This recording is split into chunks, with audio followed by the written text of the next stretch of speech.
Welcome in to the best in true crime podcasting. This is True Crime Tuesday. I'm your host, Tim Dennis. I'm excited for today's show, folks. Here's the deal. When we first started True Crime Tuesday 11 years ago, I had to think about this. 2013 is when we started True Crime Tuesday. We started it with this goal in mind. We started it with the idea that we could take the supernatural and paranormal, and we could try to mix it with true crime, and we could bring both aspects of Darkness Radio and True Crime Tuesday and combine those and bring them to you. Unfortunately, not every crime has a supernatural prospect to it that we can bring them to the forefront. There's a book that was brought to my attention, though, by a good friend of ours, Megan Beatty, and who is a publicist who brings us excellent authors. This author I'm bringing you today has, I think, probably the book of the year. It's a short year already. We're only in February. But this book is amazing. It's called Almost Surely Dead. And we're going to talk about it in depth. And I want to bring her in right away today because we have a lot to talk about. Amina Akhtar is a novelist and former fashion editor. Her satirical first novel, #Fashion Victim, drew critical acclaim. Kismet, her second book, was set in the stunning and creepy world of wellness, which for me, being a diabetic, wellness is creepy as it is. I'm just kidding. That's a wellness joke. Akhtar has worked at Vogue, Elle, the New York Times, and New York Magazine, where she was the founding editor of the women's blog, The Cut. She currently lives not too far from the Sedona vortices. We're going to get some interesting conversation here today. Almost Surely Dead is Akhtar's third novel, and there's a very famous person screaming to the rooftops about this novel. I don't blame her. Mindy Kaling is talking about this to anybody who will listen. Well, I listened because I heard about it. Megan was screaming to me about this novel as well. And she said, "You've got to read this." And I'm like, you know what? You're right. I got to read this. I read this and I was hooked, folks. And you got to read this as well. Almost Surely Dead. Let's welcome in now to True Crime Tuesday, Amina Akhtar. Amina, thank you so much for being with us. Dennis, thank you. What an introduction. I'll let you call me Tim. I'm gonna record that part where you said book of the year. It is book of the year. But please listen to it whenever I feel bad. Please call me Tim. Call me Tim. Don't call me Dennis. Call me Tim. Oh, I'm sorry. Only Tim. My football coaches called me Dennis. Oh, yeah. My bad. That's okay. That's okay. But we're off to, let me tell you this. It's got to be book of the year. This thing is inventive. It's amazing. It's got twists. It's got turns. And you'll never see the ending coming. I'll tell people that right now. I can't disagree, but I think I'm biased. You shouldn't be biased. You shouldn't be biased. What's now? Okay, so first of all, I'm going to ask you this.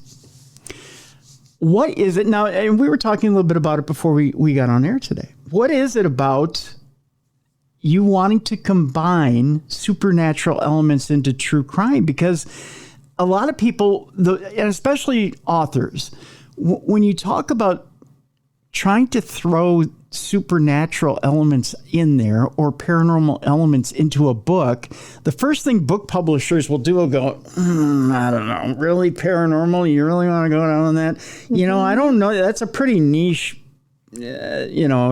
market you're going for. You sure you want to do that? Because I don't know. I don't know that that's really going to sell well.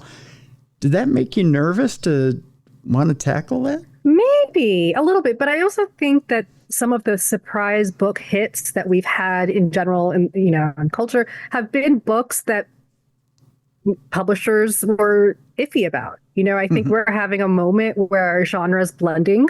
Mm-hmm. I generally walk the line between thrillers and horror. I don't go full horror yet, but that remains to be seen. I think that horror also is having a moment, and so seeing seeing what some other authors are doing, it's like, you know what, like Erin Adams, and she wrote Jackal, and I was like, this is what I want to be doing. I want to talk about culture, and I want to talk about, the folklore that I grew up with, because I never get to see that in books. I never have. Yeah. And these were the stories that much like Dunia in my book, my father would tell me these stories all the time, and so they're a huge part of our life, but most Americans don't know that much about this topic. And then that is, we're talking about jinn, which is people consider it like that Middle Eastern spiritual thing that people don't quite understand, and which isn't quite correct. And we grew up knowing about jinn. We grew up hearing our family history with jinn. I think if you talk to anyone in my family, if jinn are real, they're going to say absolutely. So for me, I wanted to bring that to the American audience, because there are stories, tales of jinn out there, but not that many are written by people who come from these cultures. So I thought, well, let me try to tell my story and see, if it gets hold, and if somebody reads it, is into it, and is interested, and in turn talks about their stories and their mythology, then great. That's awesome. I think you're going to be in for a little bit of a surprise with our audience, in that we've been exposed to the jinn. We've had stories of the jinn, but we haven't had it from someone who's grown up in the culture, which is good. We're in for a little bit of a treat today. We have had Rosemary Ellen Guiley on in the past. We've had some other authorities in the paranormal who have come on and told us stories of the jinn, but it's always been from a third party, a third resource from the outside looking in, who's been able to talk to people from the culture, who've been able to kind of regale them with tales. But again, it's that trying to get that understanding of from the outside looking in, and trying to understand what it is. Yeah. And I'll be honest with you, coming as I call in Desi culture, we're the ABCDs, like the American born confused ones, right? Confused Desis. So we're very Americanized. So even as I was writing this, and I was like, I had our stories, but I didn't have like the academic background on it, So I started reading as many books about jinn as possible, because everyone's stories are going to be different. But I didn't want to have something that was so outlandishly not a thing, and I learned so much more about jinn than I had ever thought was possible. Like, for instance, there are some scholars who believe that the Fae are actually a type of jinn, and that jinn are a worldwide phenomenon, not in just South Asia and Africa and Middle East, and they predate the Abrahamic religions. And there have been stories of Jewish jinn and other religions that they follow, because they have free will and they can choose to worship it as they like.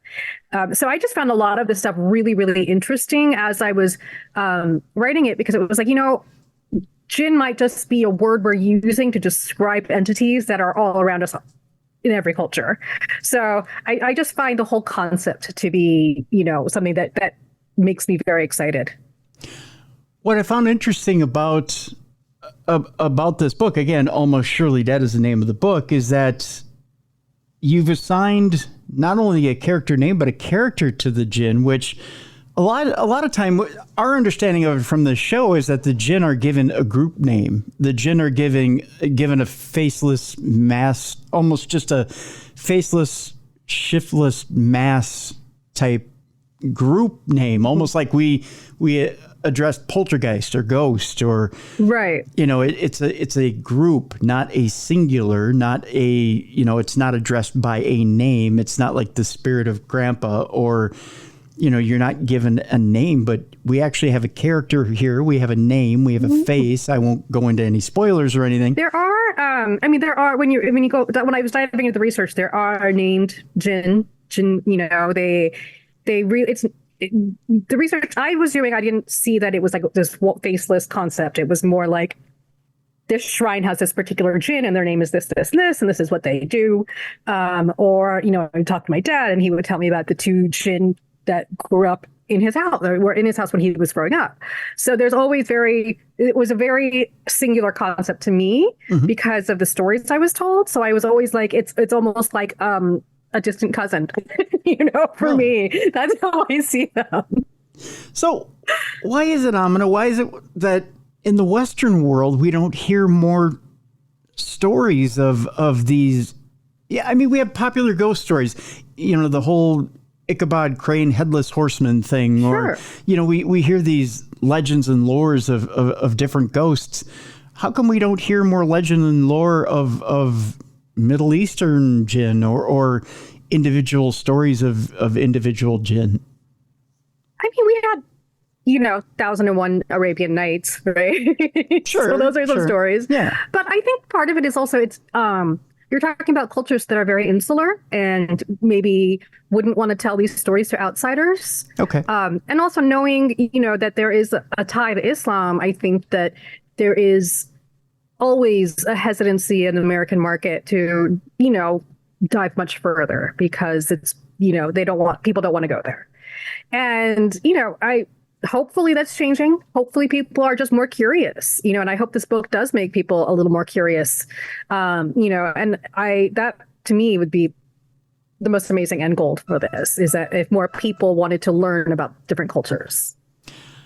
I get the feeling, or I get the idea that I think people are going to want to know. Especially, man, I can't imagine that this book isn't going to take off and do gangbusters. I really can't imagine that it won't. This won't be Listen, the case. From your lips to God's ears.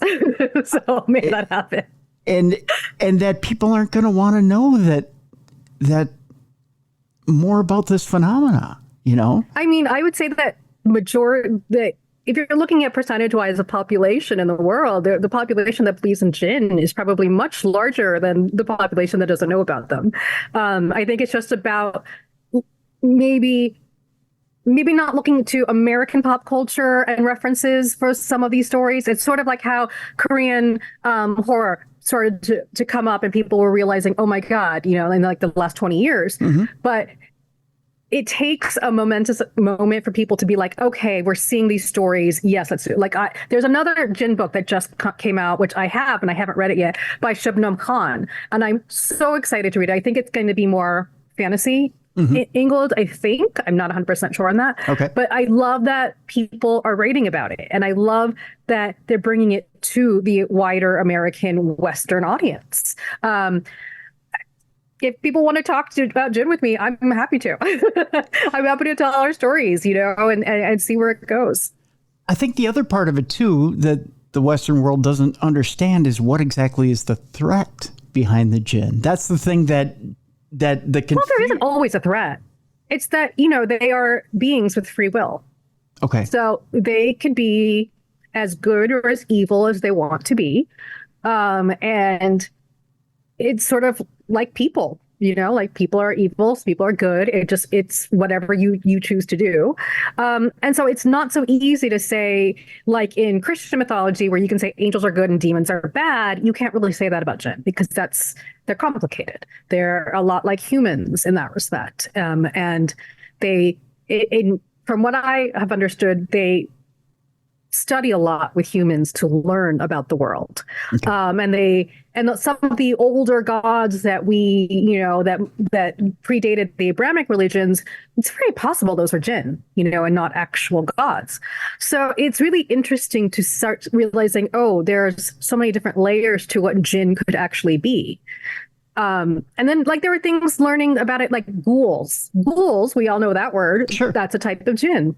That is a type of jinn. That's where it comes from. All right. So there are little things that have crept into pop culture. Genies, genies are jinn.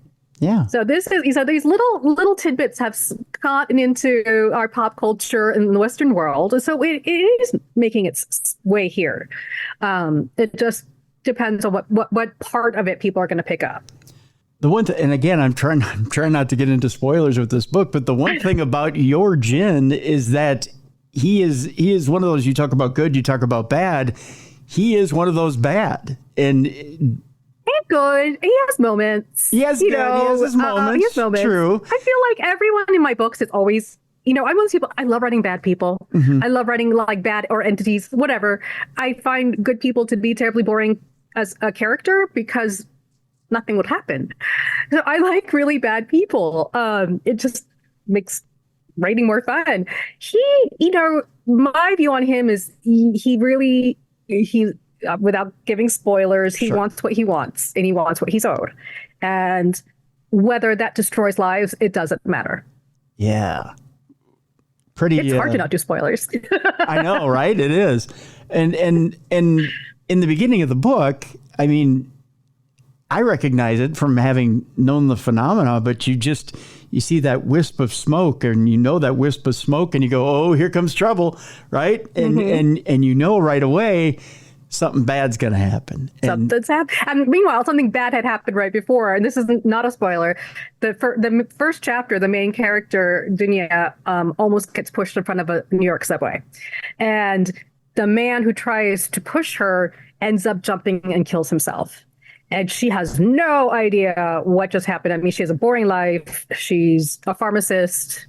Shout out to pharmacists. We love you. Oh, yeah. I said my sister's a pharmacist. So I always, I know the last few years have been rough on them. So I'm just wanted to have a character who is kind of in that mode, right? And her life starts to unravel. She starts being attacked and she doesn't know by people. And she has no idea why. She hasn't done anything. She has, her mom has just died. Her fiance had dumped her for grieving too much. And she's sleepwalking. Oh. And it's in the sleepwalking we start to see that maybe not everything is normal as it should be. And that came from the fact that I sleepwalk a lot. I'm an avid sleepwalker to this day. Really? Never invite me to sleepover. It will get weird. God knows where I end up. And for a while, I had a haunting that is where the kernel for Dunia began. I had an actual haunting in my apartment. And it was like my dog starts freaking out and pinning her ears back, the thing the dogs are scared. And I'm like, okay, this is weird.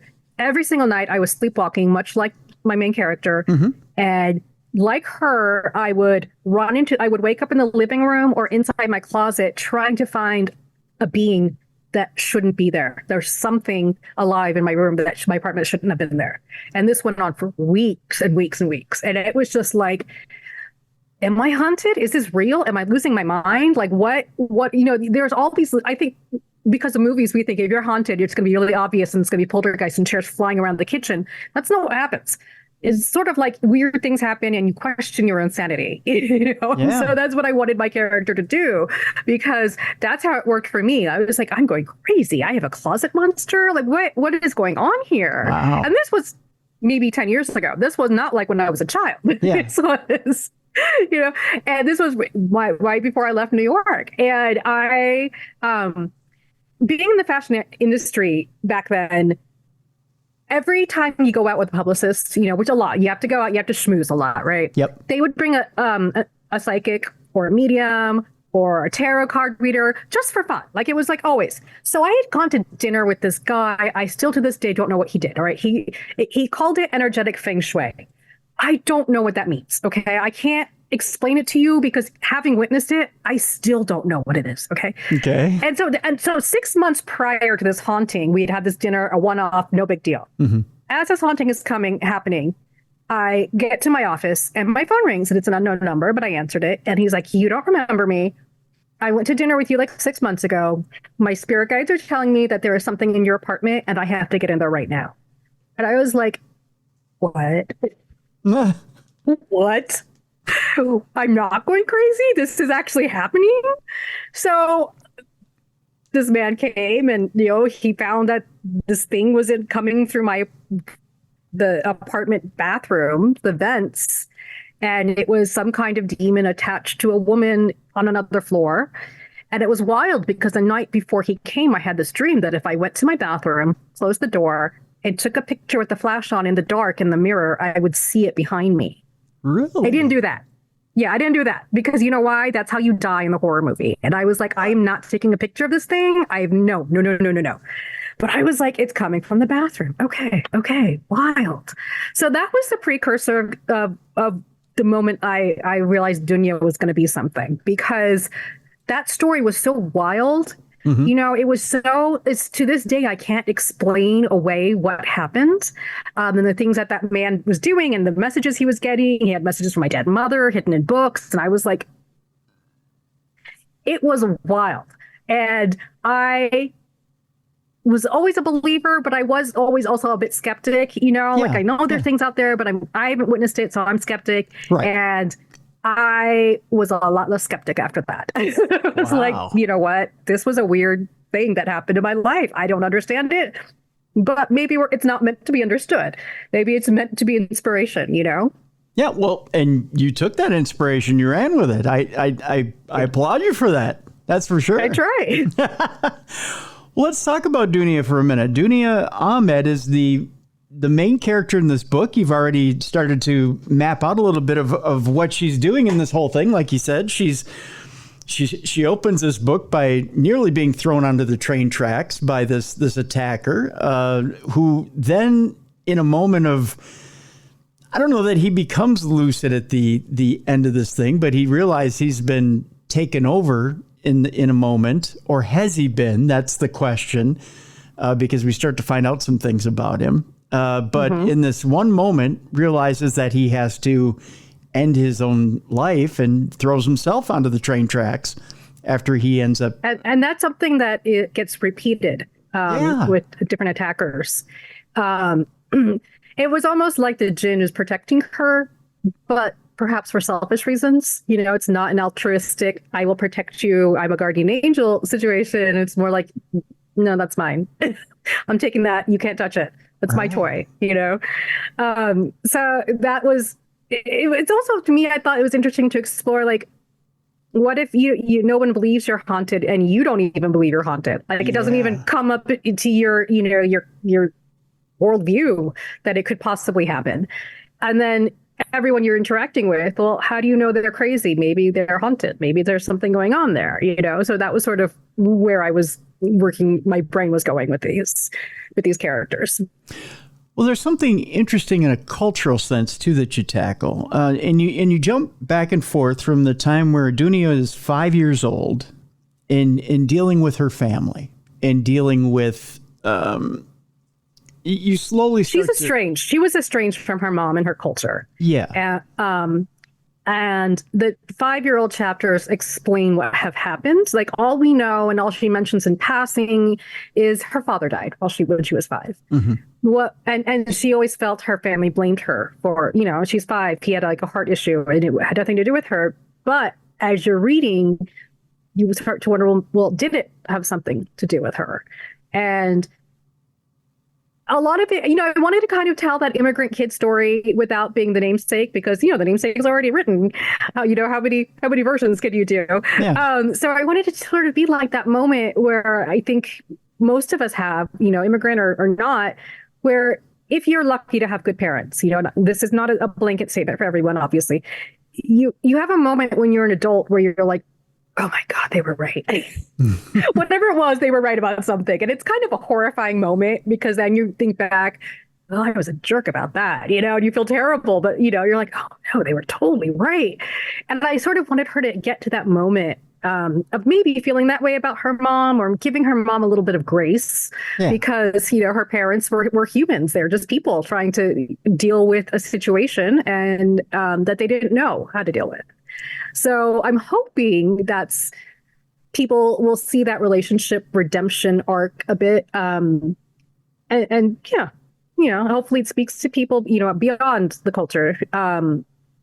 Because I think it can be hard when you are coming from, you know, there's a history for Pakistani and Indian people who are here, is that we were some of the first kids born here who were desi, because the visas were opened up in like the 60s and 70s. So my dad came here in the 60s. There's like, you know, there's people maybe 10 years older than me who were born here, but not much older than that. And we were some of the first South Asians that people had seen. Okay. Period. Yep. You know, in schools, the teachers thought we didn't speak English, even though we're born here. It was just weird. Like, I can't like the kids, like, you know, Gen Z and even younger millennials have no concept of how unbelievably weird it was to be the South Asian kid in school. You were always the only one, no matter how big your school. It was just you and maybe your siblings, and that was it. And you couldn't, if you didn't fit into the culture in any way, and for Dunia, it was because that's something beyond her control. But like, let's say you were like me and you shaved your head and wore combat boots, in the 90s, which you don't do back then. They, you don't fit in. That's it. You're not going to, there was no internet to find people who are like-minded. There was no way to find other people. It was like either you're conforming and you're part of this culture or you're not. And I wanted Dunia to have that moment. I always make my character slightly outsiderish for that reason, because I have always felt outsiderish in every group. You're not quite American, you're not quite Pakistani, you're like this hybrid thing, possibly taking the best or the worst from each side. And it's a weird feeling. And I want people to feel like that situation, and to understand that it's challenging. It was a challenge. I can't imagine. I can only relate to Blaine Senior High in Blaine, Minnesota, and in that we had some African American kids. Literally, you're talking a graduating class of 700 and only 3 or 4 African American kids in the class. Mm-hmm. And we had a school of 3,000 in El Paso, Texas, and there were 3 Pakistani kids, and then my brother and sister graduated. And then there were maybe 2 or 3 other Indians, not that many, literally out of 3,000.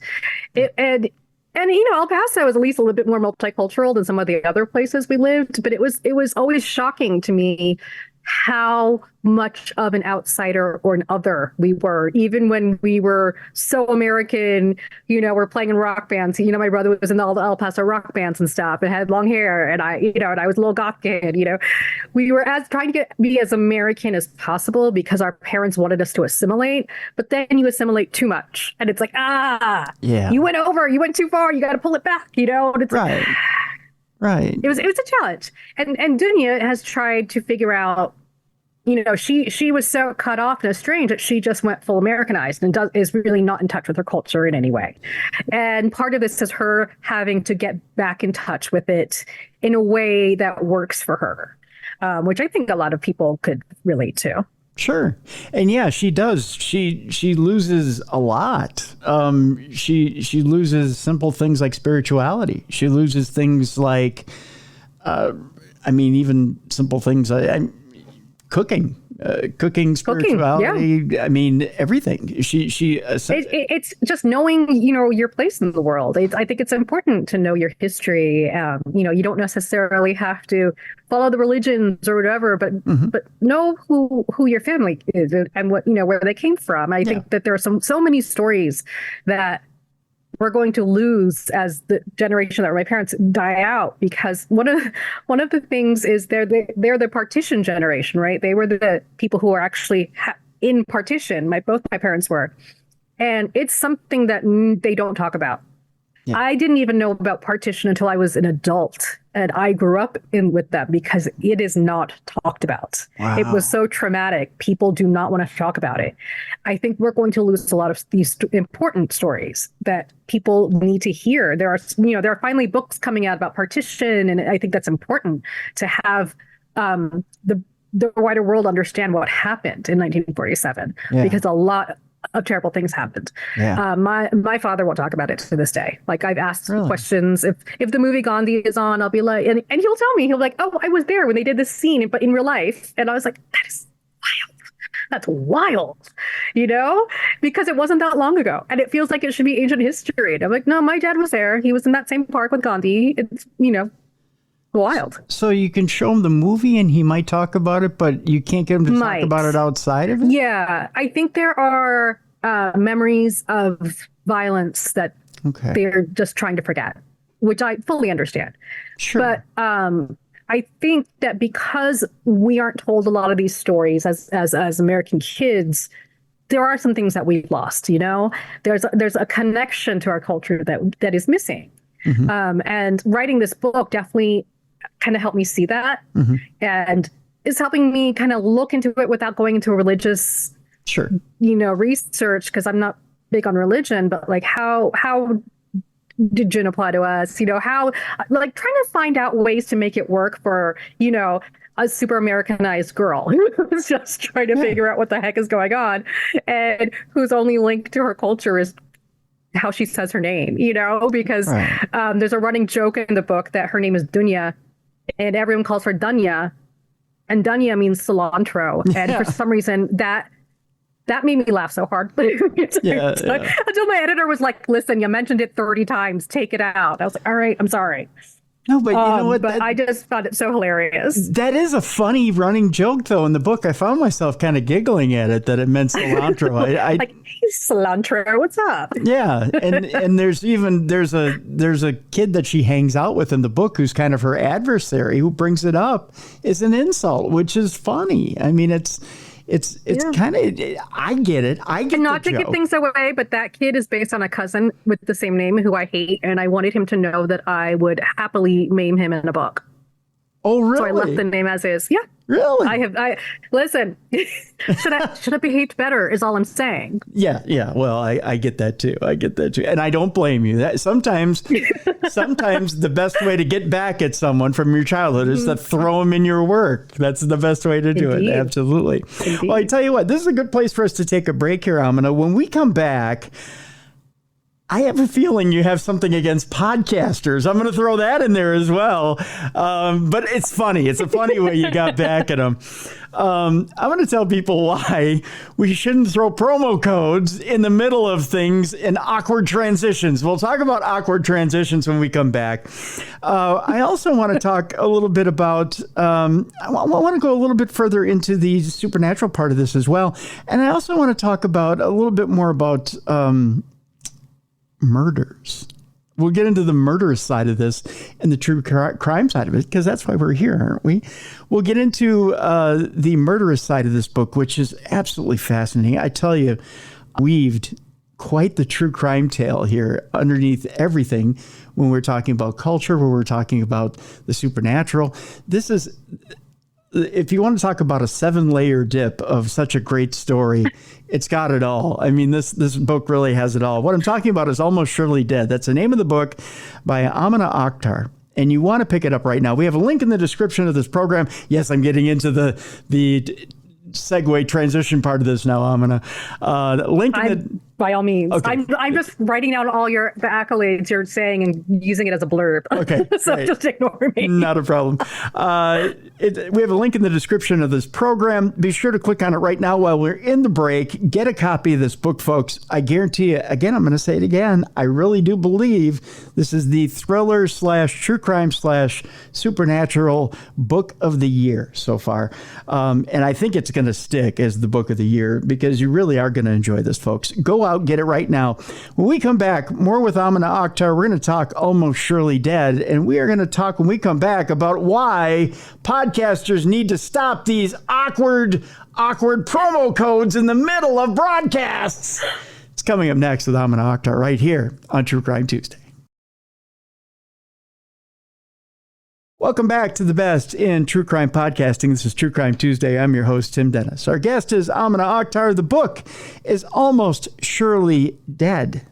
And before we went to the break, we were talking a little bit about grudges. And we were talking a little bit about how we throw people in our work just to kind of take little jabs at them. One of the devices in the book, which I absolutely got a kick out of, is, sometimes there's a fine... I'm just laughing because yes. No, it's okay. There's a fine art to making a good transition. And one of the things that we get thrown as podcasters is we get thrown ads, of course, and we love our advertisers. We absolutely love our advertisers. But sometimes we get thrown copy that is just absolutely impossible to try to work into the current week's show. Okay?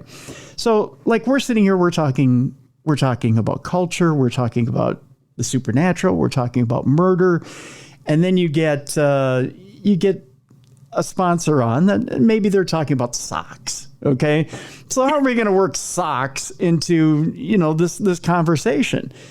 It's by saying it's going to knock your socks off. So that's clearly right. You need to go buy these. This book is going to... And, before podcasts on the web, writing copy for fashion websites, it was very similar. We had to work in products, Sure. And it's very awkward. Yeah. But this book is told in 3 timelines. There's Dunia as it's happening. There's her when she's 5. And then there's the podcast, which is about 1.5 years in the future. And it's these 2 women, who are trying to find out what happened to Dunia because she has disappeared. So we know from the get-go she's disappeared. We don't know why or how or where she is. And I used the podcast for a couple things. I wanted them to, push the plot forward with information that Dunia herself would not have known at the time, right? Yep. But I also needed humor because I felt like it was a bit of a heavy story. It's like this girl, she's totally lost, she's losing her mind. It's a little dark. Sure. And I feel like murder is best told with laughter. Like in all my books, I try to make people laugh as things are getting insanely violent because I just think it's funny. So the poor hapless podcasters are trying to find her. They've got merchandise. It's Find Dunia. And maybe I don't treat them so well. I'm going to admit that. I think when you're doing a true crime podcast, when you're going through cases, not like you're talking about this that happened in the news, but like you're actually trying to solve the case, and it's the this one person is the key to your entire podcast. I think we have to ask ourselves: is it entertainment or is it news? Is it? Yeah. What are the motivations behind doing a podcast like this? And in my book, their motivations are getting a Netflix deal. It's not about finding Dunia. They don't really care. They're just curious and want a hit podcast. Is every true crime podcast like that? No. But there definitely are some that are a little cringy, and yes. And I'm not subtle, so I do very over-the-top satire. So that's where the podcast chapters come from. But you hit a lot of people where they live too. I mean, they're very vapid. They're very tone deaf. They're very they ask the wrong questions at the very wrong times, and they also, I mean, if I can just use one example, which absolutely kills me, is they ask Detective Alvarez at the time if they can name the source that actually comes forward with an important piece of information. Can we name that source on air? And of course, Detective Alvarez goes, of course you can't name that source on air. We need to protect that source. Like, what are you, stupid? I mean, it's a question that nobody in their right mind who's ever done this job for any amount of time would ever ask. I mean, you'd never ask that question. But these are, in the book, they are like former New York Post type tabloid writers trying to transition careers. So it's not like they have a huge background in how to properly podcast. And they throw some red herrings at us, depending which chapter you're listening to. Mm-hmm. If you're doing the audiobook, they really did make it sound like a podcast. Like there's the intro and the music, mm-hmm. and it's hilarious. Like, so depending if you're doing the audiobook, you'll get that. But there are times when you're listening to them, and you're like, oh, it's got to be this character who's doing all this, or it's this other character. Mm-hmm. And then you realize, oh, these ladies are crazy, and they're also really vaguely racist. Like there's just like these little microaggressions against Dunia, and they're like, is this because she's Muslim? And everyone's like, no, I don't think that's why. Mm-hmm. That's not why she almost got killed on the subway. So there's definitely they're not the best podcasters. No, they're not. They will be not winning any awards. They would not be someone you would want to have on the show and talk with. Yeah. Except to say, what the hell were you doing? The one thing I love too, and they bring it up I think it's more than once, maybe it's twice or 3 times. They bring up the private detective, and of course, if you need a private detective, use the code. What was it? The Dunia 15 or something. Dunia 20. That's right. We've got a special deal right now on the private detective. Get 20% off. Use the code Dunia 20, which I thought was just brilliant and very cringy. All at the same time. I just went, if you want really cringy, I highly recommend my first book, because it's basically if American Psycho were set in the fashion industry. Yeah. And the main character, it's her point of view, you're in her head. She's a serial killer, killing everyone who's annoying her and getting in her way. because she has to climb the masthead and, become a hot editor. And there's a lot of cringing at the fashion world, which is a very easy thing to do because it's a very ridiculous world. I love it, but it is a ridiculous world. Like she's more concerned with the blood on her Manolos than the fact that there's a body in front of her, So it's that sort of ridiculousness. And in Kismet, I obviously make fun of the goop wellness because it's set in Sedona, which is where I live. There is an element of supernatural in that, but I just like taking these concepts. You've got. I don't want to say that it's all mostly pop by white women, but it is a very white woman world. There's fashion, there's wellness, and there's true crime podcasts. And there can be really fun to make fun of these things. I'm not going to lie. I like poking fun at, I poke fun at myself being in the fashion industry, but it is worthy to make fun of. Let's put it that way. It's a good thing to make fun of. So when is Blumhouse going to make Fashion Victim a movie? That's what I want to know. I don't know. They can call my agent and get it done. There you go. I think that needs to be made soon. That's what I think. I'm happy, and I'm happy to send you a copy. It is. What I tell everybody is it is the craziest thing I've ever written. Yeah. And you have to be able to endure fashion speak with it, which might not be easy for some readers. And fashion speak is a lot of I'm talking like you're a teenager, basically, like OMG, that was so great. Oh wow, I love that. That's totes obsessed. That voice. Sure. Because it was like, being in that industry felt like we were perpetually in high school. Yeah. So that's kind of what that book does. So was that book the beginning of you fleshing out your frustrations, and you've just continued? That was my swan song to the fashion industry, because I had hit this point where my mom had passed away, and I had gotten laid off at Elle in like 2013. Okay. And layoffs are a constant thing in this business. Unfortunately, when I started in this business in 1999, because I'm older than I look, there was longevity in that industry. Yeah. You could absolutely make a career of it. By the time I was finished at like mid-30s, I couldn't get hired. I was too expensive and too old. Really? And I mean, there is not a website in the fashion world I haven't worked on. Like there's so many things I've done, and I was literally sitting there going, what am I supposed to do with myself? Like, I need a job. I don't have a trust fund. Like, holy cow. And I did some freelance work, and I just basically sat down and wrote because I didn't know what else. I had no skills. Like what is my skill? Shopping? I mean, I'm a really good shopper, for the record. I am. Sure. But how do I turn that into a career, right? Beyond fashion. So I was like, I'm just going to write this book. And I got so much anger and frustration out in it. And then for 2 years, people were like, we can't touch this. This is too crazy a book. So I was like, maybe I'm not meant to be a writer. I don't know. And then I moved out to Arizona to be with my father because he was alone and he's in his 90s. And I decided, well, I'm near Sedona. Let's write a book where people get killed by crystals. Why not? Let's live death by crystal. Let's have, poisoned protein shakes. Let's do, killer yoga. Let's find a way to poke fun at trying to buy your way into wellness and being well, because that is definitely a thing that a lot of us have, especially women have to deal with, being bombarded with this crystal will save your life. And you're like, no, it's not going to, even if you believe in them, it's really not going to cure you for anything, So and there is a supernatural element to it, but it's more about the natural world. Sure. Because I, on a daily basis, don't see humans. Thankfully, I see animals. And we have these ravens out here that are like giant, right? Yeah. So I made the ravens their own character, like a Greek chorus. Okay. And so throughout the book, they're just annoyed at humans taking over their land and ruining it, which is what's happening to a lot of these smaller mountain touristy towns. Yeah. Like Airbnbs and everything is ruining it so that people can't live here, which is a real issue out in Sedona. So I thought that was going to be an interesting way to work. It was sort of like my bridge between the fashion thing and then Almost Surely Dead is like just sort of touching on the supernatural, and then like not really making it a big deal. It's there.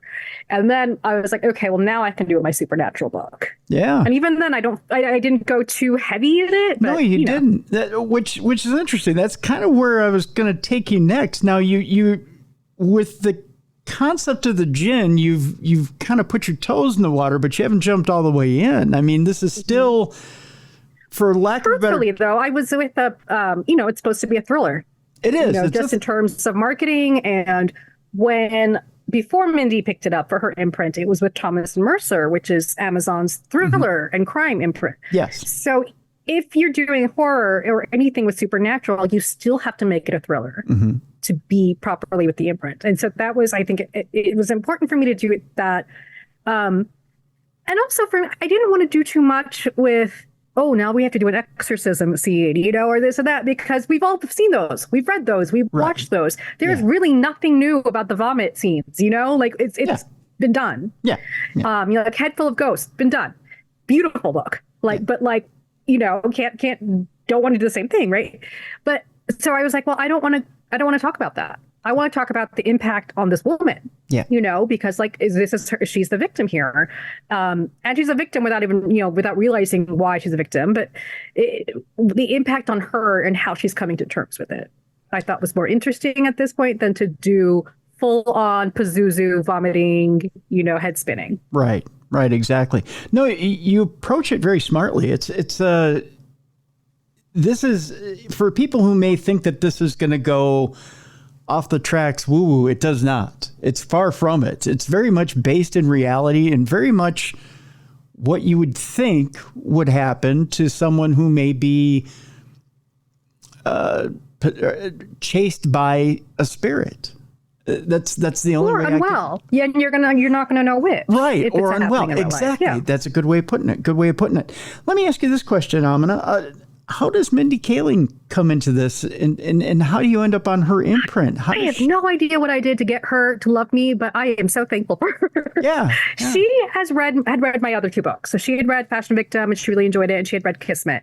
And Kismet was coming out right when she was doing her imprint launch, but the timing for the two didn't really work well together. Okay. So I was really hoping that maybe one day she would pick this book up. But when I turned this book in, I really thought, no one's going to read this.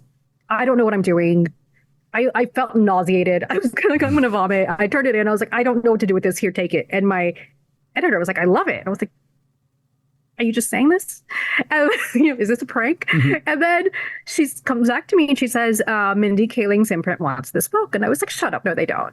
No, not like, this is not the same kind of books that she's, that people would do in a celebrity book club or imprint. That's, it's not this kind of book. Yeah. So I was shocked. I was absolutely shocked. Her support has been incredible. I think having somebody who's, broken the glass ceiling, and also, helped, is a woman of color in Hollywood, which is so challenging.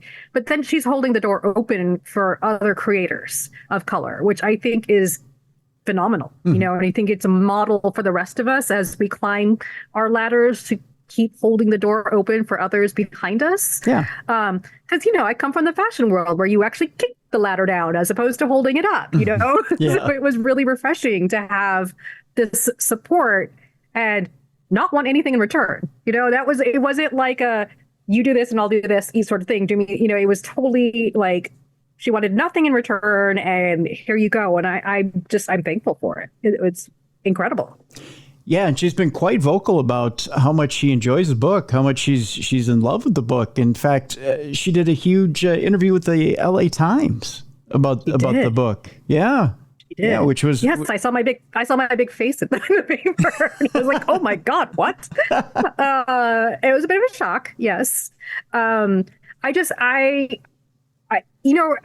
Coming from the fashion industry and you're always writing little copy and this and this and this. And I always had editors who were like, no, you're not a good writer. You can't do this. So I kind of internalized that a lot. I was like, I'm not a writer. A writer is someone who got an MFA and you went to Iowa and stuff. I did not do that. So I think it's taken me a while to realize, hey, I'm not so bad at this.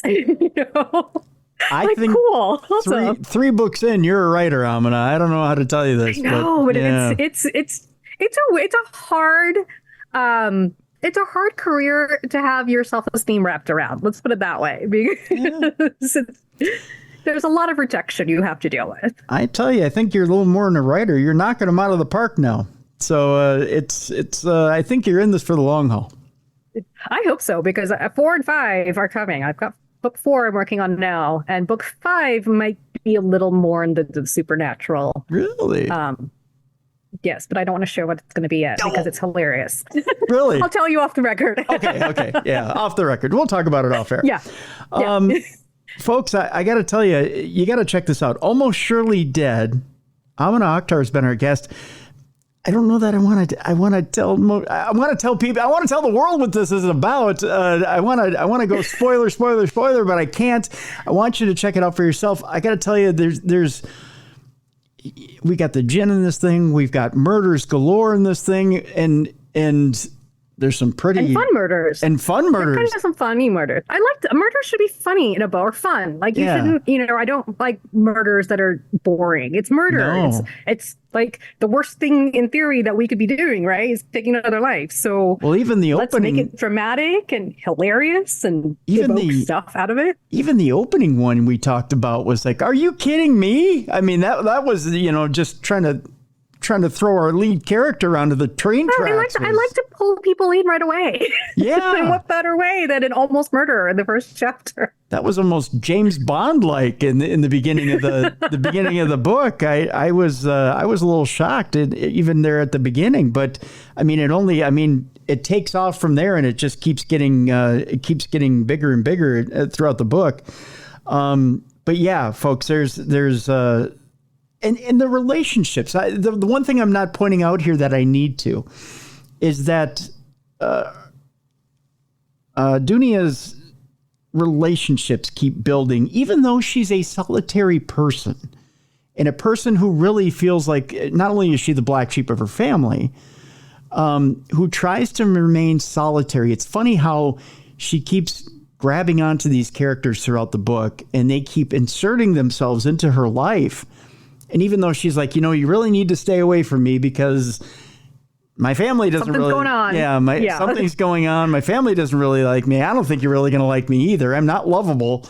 She's not. She needs to work on her self-esteem. That's true. Her and my previous character Ronnie in Kismet are beat down. I think we all get there once or twice in our lives when everything goes wrong. You lose people, you lose pets, you lose your job. You just feel like there's nothing worthy in you, and you just want to hide. And that's where Dunia is. She's trying to make sense of who she is, because she's also been dumped by her fiance. Yeah. And she didn't really get to have that reconciliation with her mom before her mom dies. Because her mom is already dead. That's not a spoiler. And I think it's really about trying to get yourself out of that place. I've been in that place. It was not fun. And then you have to climb your way out. Yeah. And this is Dunia trying to climb her way out while figuring out what the heck is going on.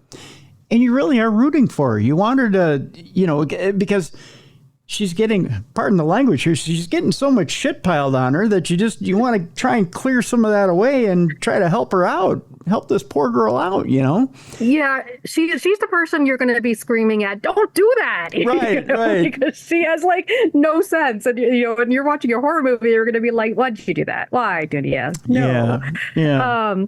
But I wanted relationships. Her relationship with her best friend Kendra. And Kendra is this person who has always helped her.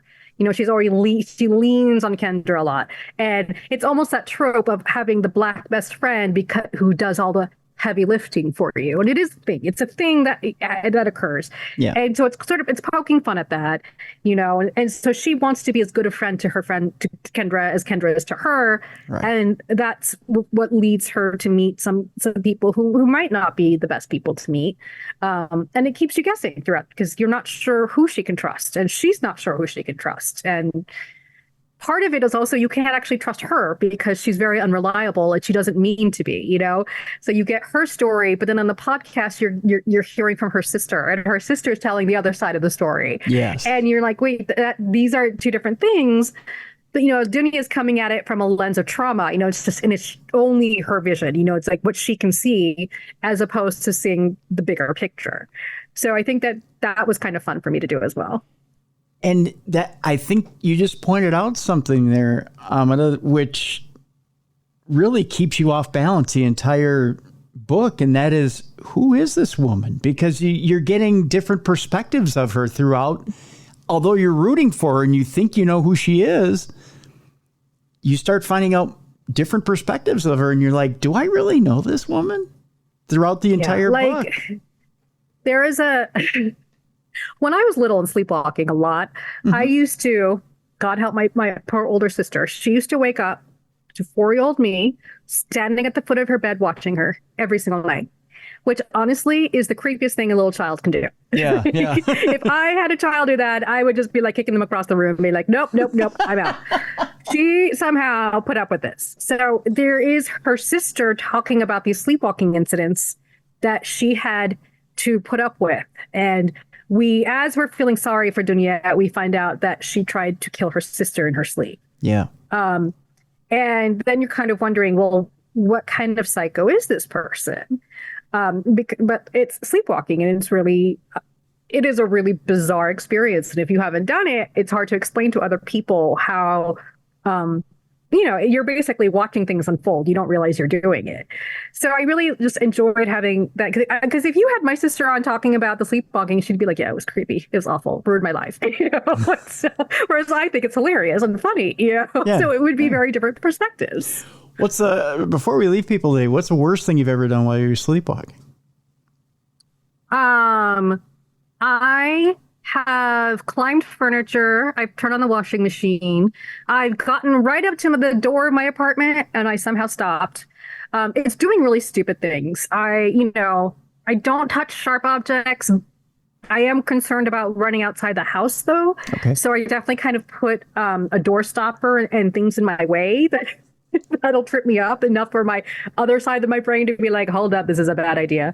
Yeah. I don't do any food or driving stuff, but I do if you come and talk with me, I'll have a whole conversation with you. And then you're going to be like, something's not right here. Because all of a sudden I'll just be like, there's cockroaches on your face. And you're going to be like, what the hell's going on? And yeah, it's almost like, you remember in school when they had those overhead projectors with the transparencies? Yep. And this is I'm sorry, younger listeners, you're going to have no idea what I'm talking about. It's almost like that transparency is the dream on top of reality. And so you're still acting it out because it's happening, but I can see all of reality. Like if you walked into my room, I would see you, but you would now be entering into my dream. And it's just the most bizarre experience that I can even tell people. And I thankfully only do it maybe once a month now. And it's mostly just running out of bed, just jumping up and running. Yeah. My dog hates it. Drives her nuts. Yeah. Sometimes I wake up holding her like this and I'm like, oh my God, I'm so sorry. Oh, no. That might scare a little bit. Can I tell you something that might make you feel a little bit better? Sure. When my little sister was younger, she was probably about 8-9 years old. She woke up, and my second, her older sister, my younger sister, not my youngest sister, but my youngest sister woke up. She was sleepwalking. She wasn't fully awake yet. She woke up. She was walking about. I think she had to go to the bathroom. Didn't quite realize she had to, and peed in my second youngest sister's suitcase. So there you go. I've never done that. Yep. I've never done that. So, I go for the more creepy child in a movie type of thing, as opposed to urinating anywhere. Yeah. And thankfully I've stayed indoors for the most part. I will leave my room now and then, but I don't go out the front door, which is, considering where we live, it's a blessing. Yeah. Yeah. Well, and you don't, do you still sleepwalk on occasion? Yeah. Yeah? Yeah. Oh, absolutely. If I'm drinking, if I'm going out, then it'll be more. Really? But otherwise, there are just some nights I wake up and I'm, all the way by my bedroom door and the lights are on and I'm just trying to figure out what happened. It takes a while for the dream to kind of recede enough for me to figure out, oh, okay, none of that is real. A giant tarantula of your bed, not real. It's okay, go back to bed. Because you can see it. You'll see it with your eyes open and be like, no, it's right there. And then it's like, no. It's just your brain being weird. So, yeah. So is Dad locking Dunia in the bedroom. Was that a thing that actually they had to do with you? No, I don't think they. My dad has joked that they should tie me to the bed, or put cameras up. But after watching Paranormal Activity, that first one where she's by the bed. Yep. I do that, and I was like, I don't want to see myself doing that. Like, that's just so creepy to me. Watching yourself when you're doing things where you have no control over. That is the creepiest thing. I never want to see that. Okay. Like, I never want to see me doing that. No. I get you. I get what you're saying. Yeah. Wow. Okay. The things we learn when we spend a little time together, huh? All right. Well, folks, adult sleepwalk. I know. Gosh. See, sleepwalking to me is just one of those things. It's supposed to end in your adolescence, and then some of us, we just don't end. We just keep doing it, and there was no rhyme or reason. Neurologist hasn't been able to tell you why it's still going on. I feel like the brain is a big mystery. I mean, I say this. My father's a retired psychiatrist, so it's like we've explored this issue with him to be like, what is going on in there? It's just wiring in your brain is different. Yeah, I was going to say that's got to be a physical thing, not a psychological thing. It's like the side of your brain that's supposed to be asleep is not 100% asleep. And so they're interacting in weird ways. And it's a really bizarre experience. Yeah. Yeah. Well, I'm so sorry. It's got to be mad. Again, inspiration, right? Right, exactly. Well, I take everything in my life to like, let me turn this into a book. It'll be great. Well, you took a negative, you turned it to a positive. That's a good thing. Yeah, absolutely. Yeah. I don't see sleepwalking as a negative. I think it's quirky and weird. Sure. If I were running around outside with the coyotes at night, I would be worried. That would be scary. That would be a positive. Yeah, they're really big out there. We've got the javelinas out there. We've got the mountain lions. I don't want to be out there at night. Yeah, but Amina, you've got your own coyote pack. That is awesome. They come onto my patio. So I have this I have a patio where I put birdseed out because I love the birds, and they fly here for the winters. I'm like, here, let me give you food. Sure. Every night the coyotes get on that patio and stare us down while they eat the birdseed, and I'm like, I have vegan coyotes out there, basically, is what I'm saying. And they just want more birdseed. And I'm trying to get them away because I don't want them near the house. I don't want them near Beanie, and I've given up. This is their land, My listeners know I have chipmunks. That's what I've got. We have 3 baby chipmunks in the front. It's obviously Alvin, Simon, and Theodore. Yeah. And every so often I'll leave them a little bit of birdseed, like a fruit and nut mix, because they're just so cute. They are. Yeah. Yeah. We've got... we have javelinas, which are the wild pigs. Oh, yeah. Mostly in Arizona. Yeah. And they had babies recently. So if you go into my Instagram, you'll see baby javelina pictures. I'm going to do that. And they and I have had a battle about the birdseed because they would knock all the trays down that I had out. They would break and smash things. So it finally got to be like, I can't fight you guys. Eat whatever birdseed you want and leave me alone. This is a war. I'm not going to win. Right. But they've been bringing their babies over, and they're like the cutest little murder pigs, because they're not nice, but they're so cute. Yeah. Aw, I'm definitely doing that. I'm gonna look that up then. Almost Surely Dead. Name of the book. Amina Akhtar has been our guest. Amina, thank you so much for being with us today. Thank you. I had such a great time. I love other horror lovers. Yes, absolutely, absolutely. And we're looking forward to number 4 and number 5. That's for sure. Me too. I got to start writing. Absolutely. Gotta take it out of my head and get on paper. We hope you'll come back for those books. I would love to come back. Well, we're looking forward to it. Don't be alarmed, but now we're going to bring in our co-host, Mally Fox. And it's time now for, get this is our second segment, Dumb Crimes and Stupid Criminals. It's Crayon News story time. What happened with this dude, Christ Bearer? I heard he cut his penis off and then jumped off a balcony. Suspect pulls gun from butt, shoots twice at Denver police. What is your emergency? I need help. And what's the problem? I'm too high. You're too high? Yeah. It's that time once again, the time you've all been looking forward to. It's time now for Dumb Crimes, Stupid Criminals. And with that, we got to bring in the co-hostess with the mostest. We bring her in right now. It's Mally Fox. Mally, how you doing? I'm good. How are you? I got a Super Bowl hangover. Because of the food or just late hour? Food coma, a little bit too much football. Is there such a thing? Could be. At least it was a good game. I mean, no one was getting cremated. Was it though a good game? I mean, I would argue that too many turnovers for such an important game. And sloppy fundamental play. I mean, they're really,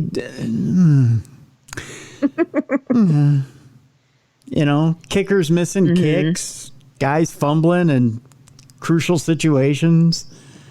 Some people may say, "Oh, that was such a great game." I didn't think it was one of the better Super Bowl games. Did you see the videos or the pictures of the after parties with Jason Kelsey? How he was wearing the bibs because he wore those during the game. But then he had that Mexican wrestling mask on. Oh, the lucha mask? Yeah. No, oh, my God. It was hilarious. I love him. Yeah, So I like him better than anybody else. But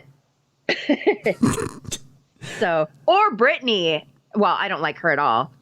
Britney Spears? No. Britney Mahomes?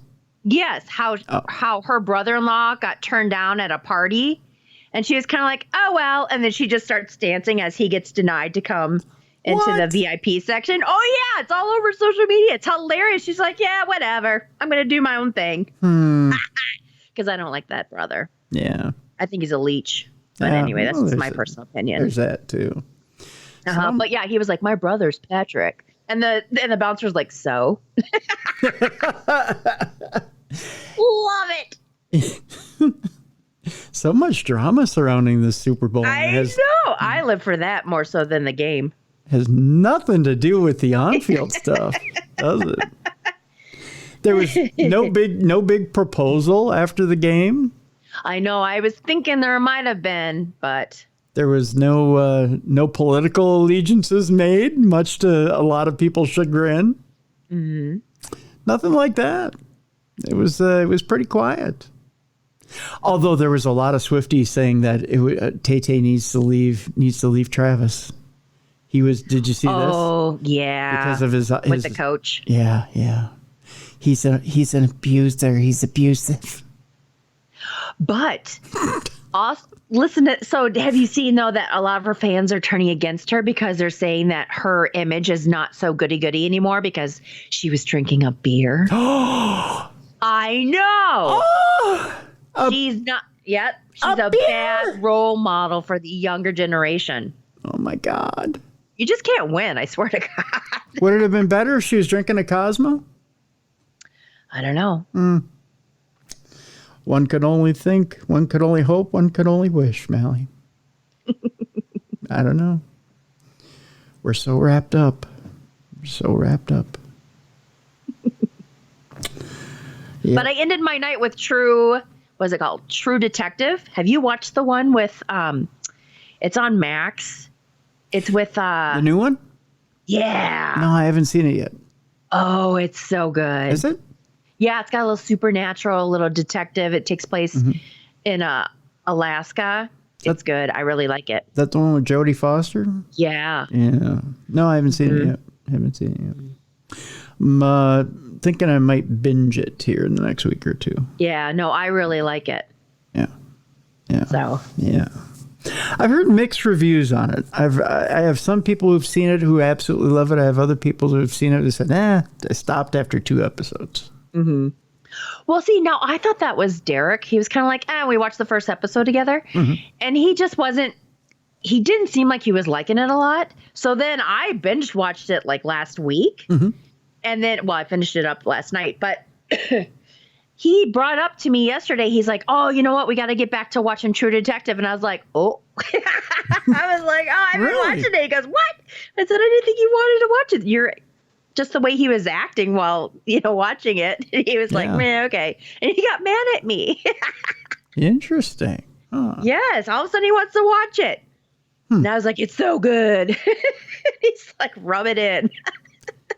I'm finding that when HBO puts that money into a series, it's really a good series. It's just, it may start slow, but it's going to end up being something good. So you really have to stay with it. You got to stay with it. So it's not time ill spent. It's time well spent. Yep. So yeah, there's that. So. Well, speaking of time well spent, depending on who you talk to here, Mally, it's time now for Dumb Crimes and Super Criminals. Sweet. Yeah. Yeah. We got some interesting stories here today. One of the ones, I don't know that this is a dumb crime. It's a dumb crime, but I don't know about stupid criminal. It's kind of a tragic criminal is who we're talking about today, Mal. We've only got a few stories today, but Billy Jack Haynes is who we're talking about today, Mal. He's a tragic pro wrestler. Yes, we're talking about the underwater needlepoint today first. Billy Jack Haynes has been one of what we call an oddball when it comes to pro wrestling. He's one of those fringe characters, one of those guys who's probably not got his head screwed on straight. Mm-hmm. His life came to a tragic end last week. Oh. Yeah. He was, he's in the hospital. Actually, I don't think his life came to an end. I had understood that it came to an end last week, but evidently not. He was in the hospital as of last week. I understood that he had passed away, but the story I have in front of me says that he... Is it an old story? It hasn't been updated? It might be. The story I was sent by a listener. Story I was sent by a listener said that he was in a hospital as of Thursday. Former pro wrestler is expected to be booked into jail in connection with his wife's death in the Lentz neighborhood in Portland on Thursday. William Albert Haynes Jr. surrendered after about 2 hours when police arrived at the house following reports of a shooting. When officers were able to get inside the house, they found Jeanette Beecraft had already died. She was 85 years old. Haynes is 70 and remains hospitalized for what police said is a medical issue not connected with the Thursday incident. He's expected to be taken to jail when he's released from the hospital in days. Authorities said charges against Haynes will be released once he is booked. A pro wrestling website said his professional name, of course, is Billy Jack Haynes, who began his pro wrestling career in 1982. He's had an up-and-down career, wrestling against such well-known figures as Ric Flair and Randy Macho Man Savage during the 1980s. The website said Haynes returned to Portland, opened a gym that failed, and returned to wrestling for a short time. Coin 6 News. We'll have more information later. Coin is in K-O-I-N, the coin. It's in flipping the other side of the coin. Did you know that Ric Flair was a stolen baby? Yes. Isn't that weird? I just learned that not too long ago. He's had a bizarre life, Mel. Yeah. There's a reason that man, as Hulk Hogan was quoted as saying, has not been seen drinking water in front of anybody. He doesn't drink water. He drinks alcohol. Yeah. Ric Flair even was quoted as saying that in his latest run-in with the hospital, he was sober for all of 30 days. He got his 30-day chip. He went to a bar. He turned it in. He got a drink. Oh, geez. He only stayed sober for 30 days. You would think that he would be sober, though, because he blames himself for the death of his son. He does. With the drug overdose. Because wasn't it a drug overdose that his son passed away from? Yeah, it was. Yeah. But then maybe that's why he's drunk, or he has a drinking problem. Yeah, he's got a lot of pain he's hiding. Yeah. Mm-hmm. And, as you mentioned, he was adopted, although his adopted parents were here in Minnesota. And they were wealthy. He got adopted into a wealthy family. Yes. And so he got lucky there. Yeah, they were very well-to-do, and they took very good care of him. Mm-hmm. So, you could say that, well, what is there all the strife about? Well, the strife really was because it was his original parents. I think he really longed to know his original parents. So, yeah, there's a lot of deep psychological issues there, So, speaking of deep psychological issues, Mally, you ready for this? Okay. We found who put the meth in Methodist pastor. Oh. Yeah. A Connecticut church pastor is found with crystal meth during a traffic stop, according to police. We go to Woodbury, Connecticut, where a local church pastor faces drug charges after state police say they found crystal methamphetamine in the car that he was driving. The Reverend Herbert Irving Miller. That doesn't sound like a meth addict to you, does it? It's like an old school name. That Herbert. is. Yeah, Herbert Irving Miller. All of 63 years old of Church Street also has a suspended registration, according to the Connecticut State Police. He was arrested Friday and charged with operating an unregistered motor vehicle, illegal operation of a motor vehicle with minimum insurance, possession of a controlled substance, use of drug paraphernalia, and possession with intent to sell a narcotic, according to state police. According to the state police, members of the community alerted the Woodbury Resident Trooper's Office of a suspicious incident on September. It's the new month. It's the 13th month. That's right, the 13th month of September. On February 7th, Sergeant Christine Geltema from the Media Relations Unit of the Connecticut State Police did not elaborate on the nature of the incident. Then about noon on Friday, police pulled Miller over on South Main Street. They said he was driving a car with a registration that had been suspended for failure to maintain the required amount of insurance. Police said they discovered Miller had meth on him in both rock and liquefied forms. Hey, you got to diversify your bonds. Isn't that what they say on Wu-Tang Insurance on the Chappelle Show? Diversify your bonds. Sure. The liquid meth was in a hypodermic needle prepared for injection, according to the state police. Miller, the former pastor of First United Methodist Church in Shelton, was appointed pastor of Woodbury United Methodist Church in July, according to the Shelton Church's new leader, Pastor Bill Florin, who said, hey, put that meth in Methodist, baby. I wonder if his parishioners noticed something. You know what I mean? Like when people take meth, they've got that look. Well, the open sores don't help, but they have that look. They call it meth. meth. Wonder if they're just like, that guy's on something. They call it meth mouth, Mally. Yeah. Mm-hmm. Yeah. Ugh. An outgoing telephone message at the Woodbury Church identifies Miller as the pastor, as does a church bulletin from The Weeknd. Not the singer The Weeknd, but yeah. His name has been removed from the church website, however. Miller could not be reached for comment.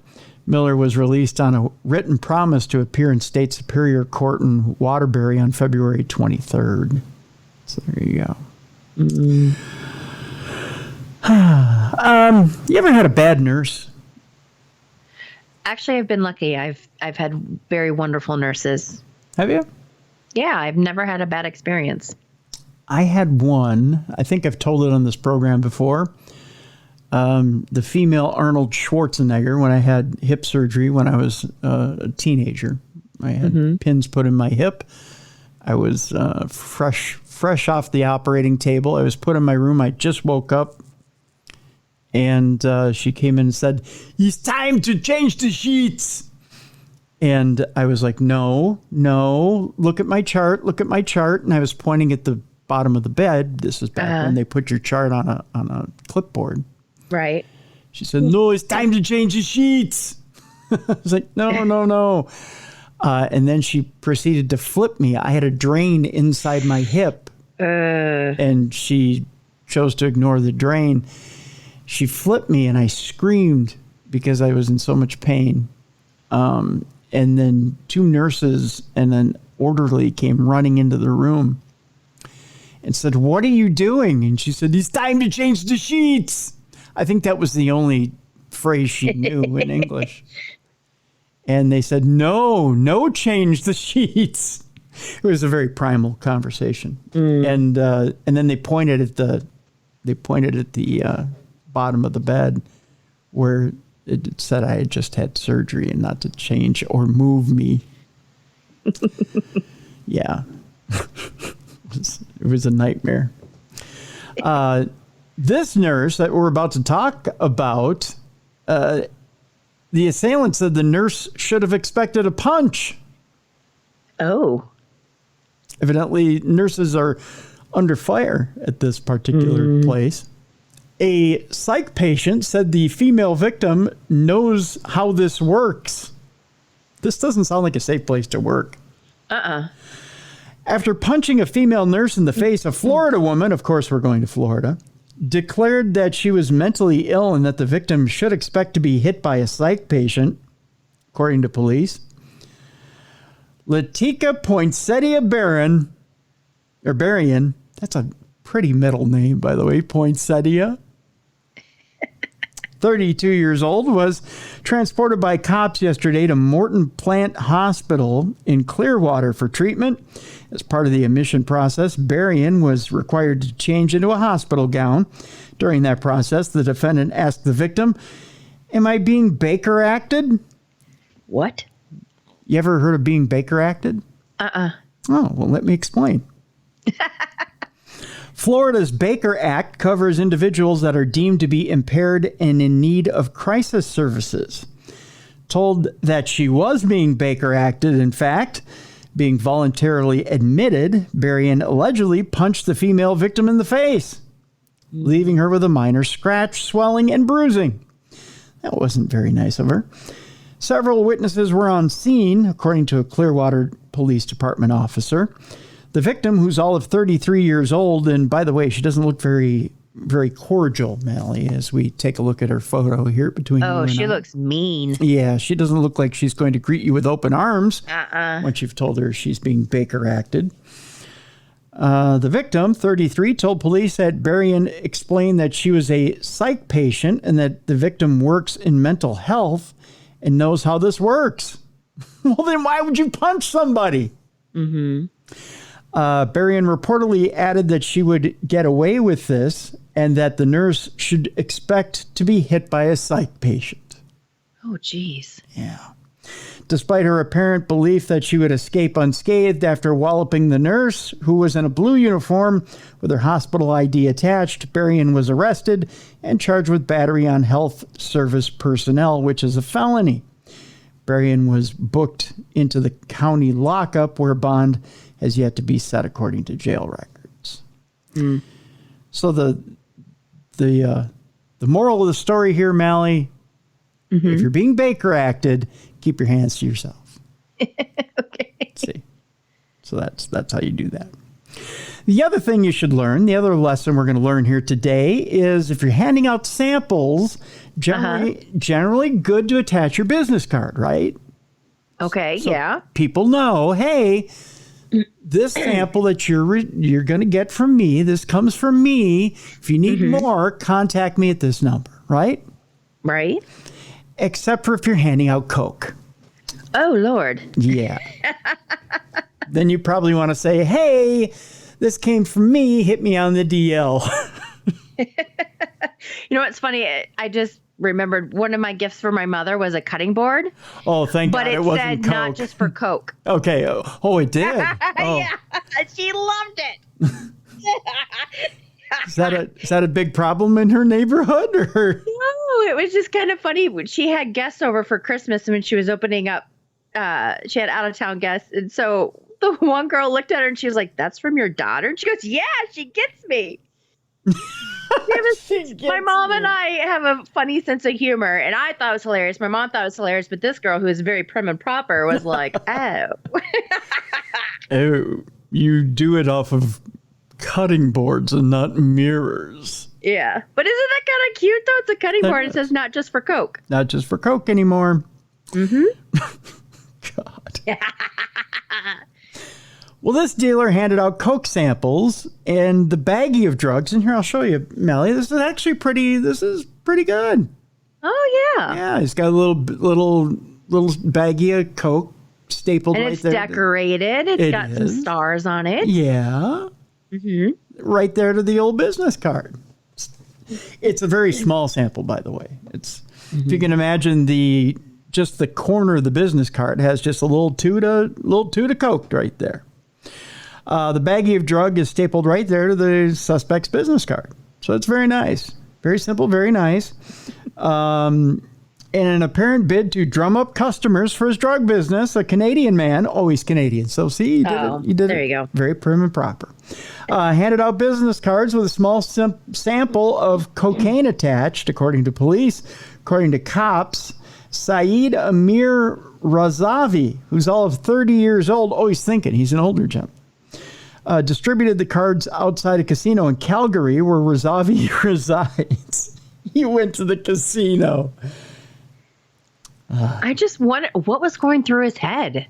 I don't know, Mel. And how did he get so much coke? Well, it's only a small amount. I mean, it's... Right, but how many business cards did he pass out, though? It all adds up. Well, it's true. You're right there.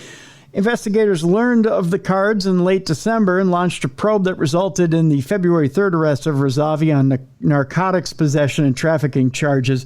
A police search of Razavi's auto and residence yielded 50 baggies of cocaine. See, that adds up. That's expensive. I mean, I don't know personally, but I would think that would be expensive. Yeah, it could be. Digital scale with drug residue and $1,280 in cash. Cops also seized a box of business cards with the name Alex Lee. Well, there's a lot of Alex Lees out there, so he has to stand out. Wasn't he in Rush? No, it's Geddy Lee. know. That's Geddy Lee. I'm sorry. Razavi allegedly handed out the cards, which listed Lee as a driver and contained contact information with a small Ziploc bag containing cocaine stapled to it. Razavi was released from custody earlier this week and is scheduled for February 26th court appearance. So it was just a small, tiny little snort, little toot, little something to just, kind of pick you up in your day. But if you had 50 bags, though... That's 50 Little Toots, which is the name of my new book. 50 Little Toots.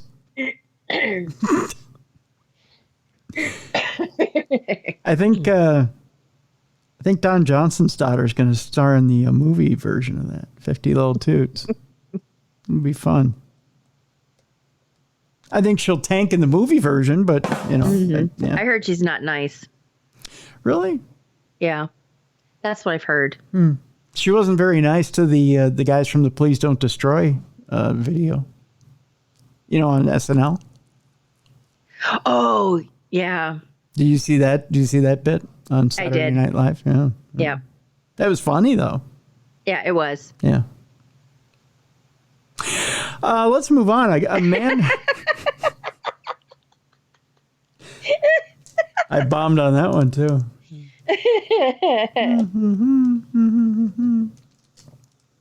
A man claims a higher power approved of his 1:20 a.m. trespassing.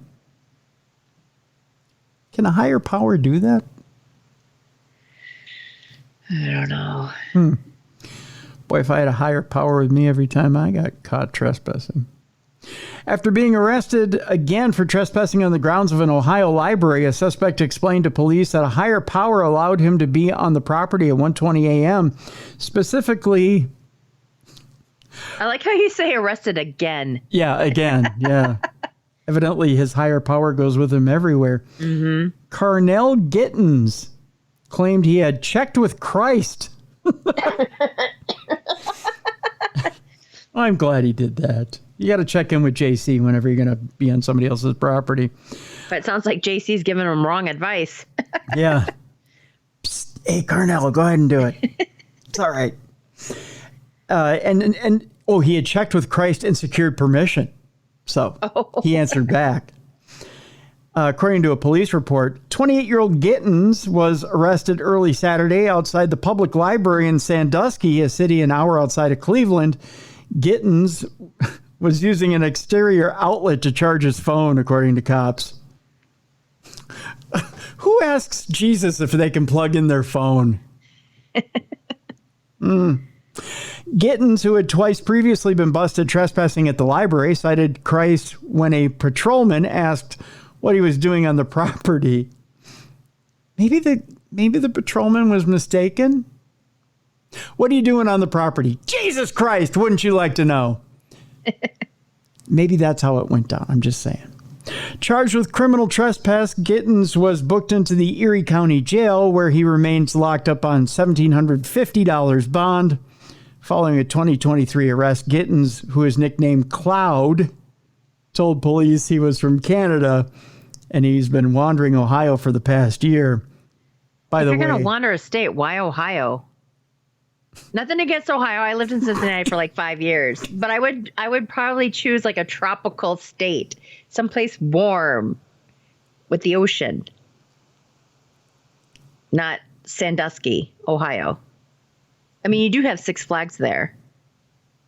Miracles happen in Ohio, Mally. Do you know what miracle I'm talking about? No. The one where the river starts on fire.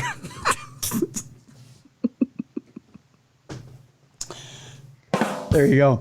By the way, Jesus Christ couldn't be reached for comment for this article, just so you're aware. I would think it's... We're like, that's it. Yeah. Like silence. That's it. I would think he'd stick up for Cloud. I don't know. That's just me, though. You know, he's his buddy. He's the one who gave him permission to use the outlet. But he was just busy taking the wheel for somebody else. See? But oh. Thank you. You're welcome. It was a sympathy one. Yeah, it was. We're heading to Alabama. 200-foot radio tower was stolen, Mally. Ooh. Eyewitness says he thought he saw it all.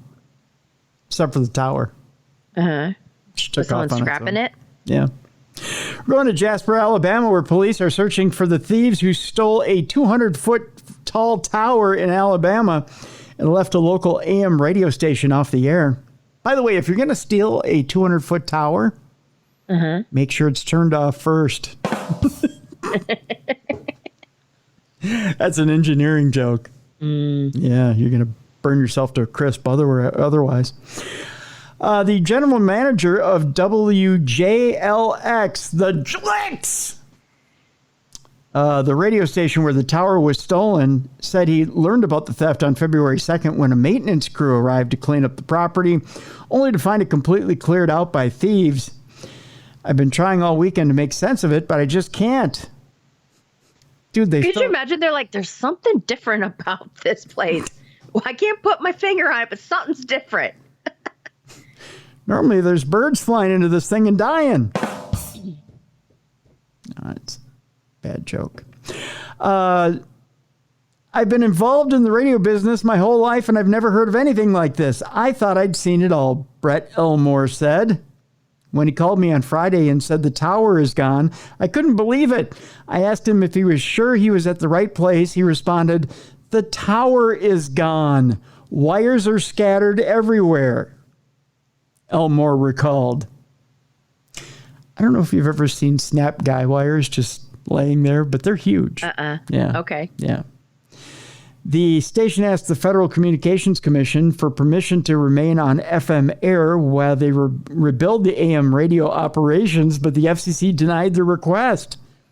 Want to know why, Mally? Sure.